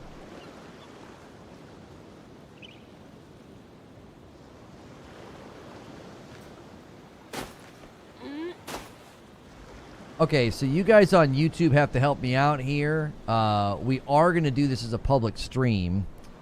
So help me out by clicking the link in chat and coming with us. It should be hitting your chat. I don't know if this app is still working. Sometimes it kicks me out. Okay, it is. Okay, yeah, use that link. And you guys can still work on the goal for the stretch goal to make me play this with Madam tonight on PlayStation and suffer through 30 FPS. All right, here we go. Thank you so much for checking out this video. I'm going to be doing some Revenge of the Savage Planet gameplay. I am playing on PC. Unfortunately, the console version of this game is capped at 30 FPS. It's like a pretty extensive, it's pretty extreme quality mode as far as I can tell. Like lighting and reflections are really ramped. So I am playing this through Xbox Game Pass on my PC. I did not buy it a second time. I did not want to buy it a second time. I'm pretty disappointed. They have expressed an interest in maybe adding 60 FPS later for console. I was playing on the PS5 Pro and was kind of shocked that I couldn't get 60. This doesn't seem like the kind of game that would be the case. So I'm playing with my buddy Hilly, and I'm going to end the previous stream and bring people over from Redirect. We were doing a Doom the Dark